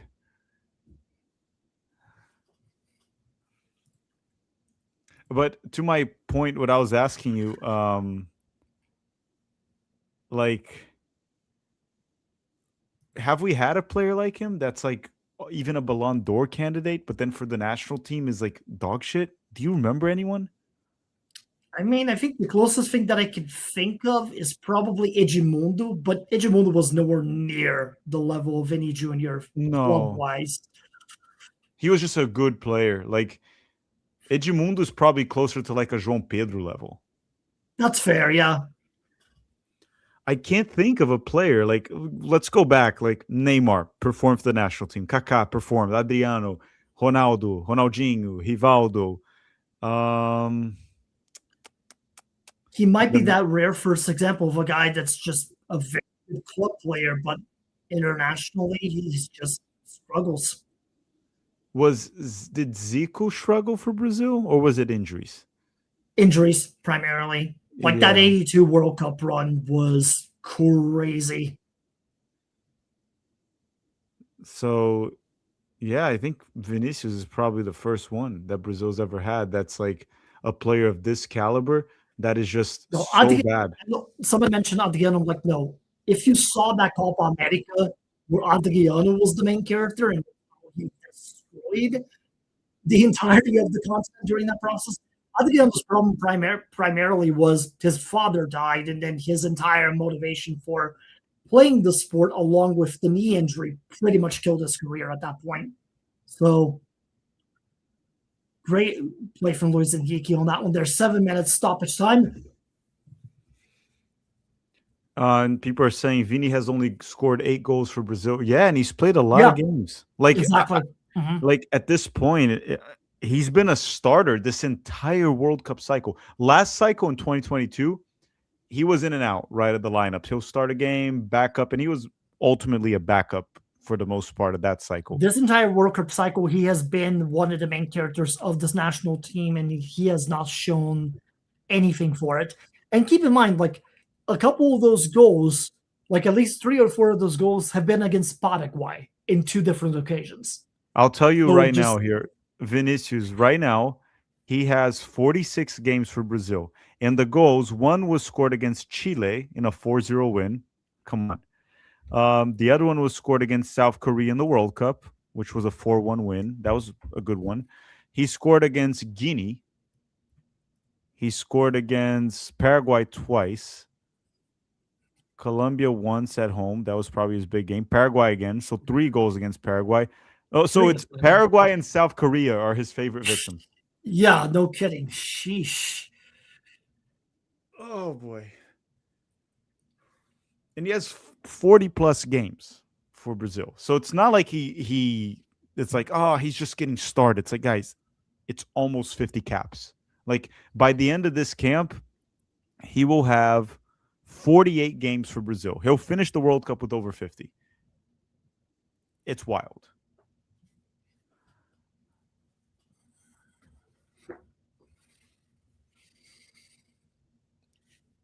There are no more excuses for him. Luis Enrique tries the through ball and Vini didn't make the run. I'm blaming Vini for that too.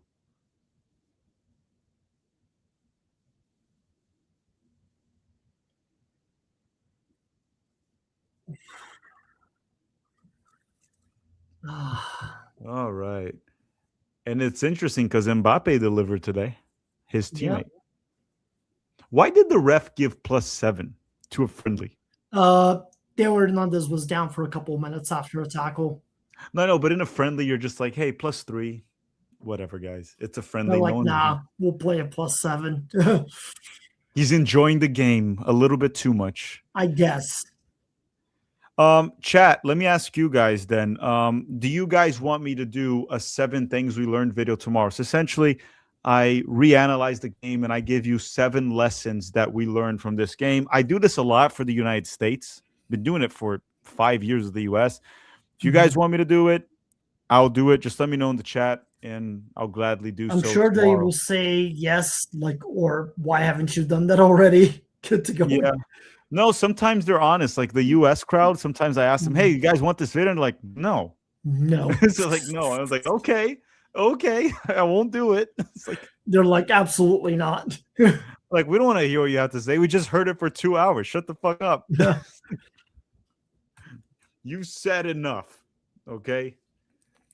I'll say one thing. Everything we said in this stream before the game was pretty damn accurate for what happened. Yeah, we kind of feel like we nailed on a couple of key items here for sure. Yeah, like you'll not hear homerism from our side of the spectrum by any stretch, especially with this current version of the Brazilian national team. No, I mean, if I do the video tomorrow, I'm not going to be very kind. Were there some positives? Yeah, most of the positives Yeah. were negatives. They were like, we learned that this guy is shit. Like that. That's it. Mhm. Like the what are the positives? Like, well, we learned this. Vinny losing the ball again. Even though I will say it again, I think Luis Enrique was a positive performer today. I thought he was good. Now the question is, can he do it in a World Cup starting? Can he do that? Yeah. Vinny just gave the ball away again. Fuck this guy. Seriously.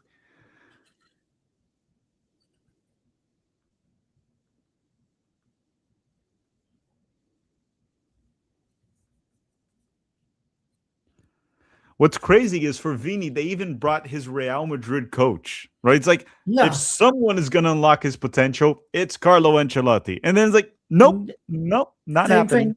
Same ordeal as it's been for like 40 some games at this point. No, but there's always excuses, right? Oh, Chichi didn't know how to use him. Oh, Dorival didn't. And then Fernando, and then it's like, okay, we brought the coach that knew how to utilize him in Real Madrid. And then turns out it's just the player's been the problem the entire time. Yeah, it's like you can get whoever you want. I mean, listen, I don't want to overreact because it is a 2-1 loss to France, even though the ref helped us a little bit because that was probably not supposed to be a red. But it is a 2-1 loss to France, which is not something too crazy. But it's just the way we played. And again, if France didn't get a red and they just played normally and everything, this probably would have been like 3-0 France, if we're being completely honest. And we scored a very weird goal, but it counts, whatever. Danilo actually didn't play poorly either. He's been fine so far for like the bench stint from him. Like he's looked okay. Okay, Bremer has been our biggest threat. Somehow, oh my God, Vini just wasted that. Bremer just put a beautiful ball and Vini couldn't hit. I want to see the replay to see if Vini actually messed that up. I'm about to watch the play right now and see what happens Bremer with it. puts a through ball. No, Vini just needed to kill that outright. Why didn't he slide tackle? He tried to hit it with his right foot. Why didn't you use your left? No, dude, he wasted that. Oh yeah, 100%. He should have gone into Bremer man of the match.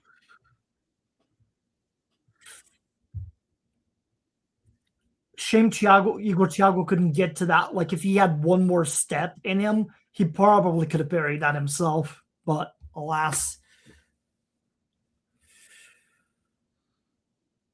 Was the second goal on Bremer? I don't think it was, right? The second one? No, I just think the back line again, it got caught in one of the circumstances and Wesley lost track of Ekitike entirely. So yeah, I think Bremer might be another kind of positive. Like he's probably the third center back behind Marquinhos and Magalhães. He scored a goal. He just put that nice pass.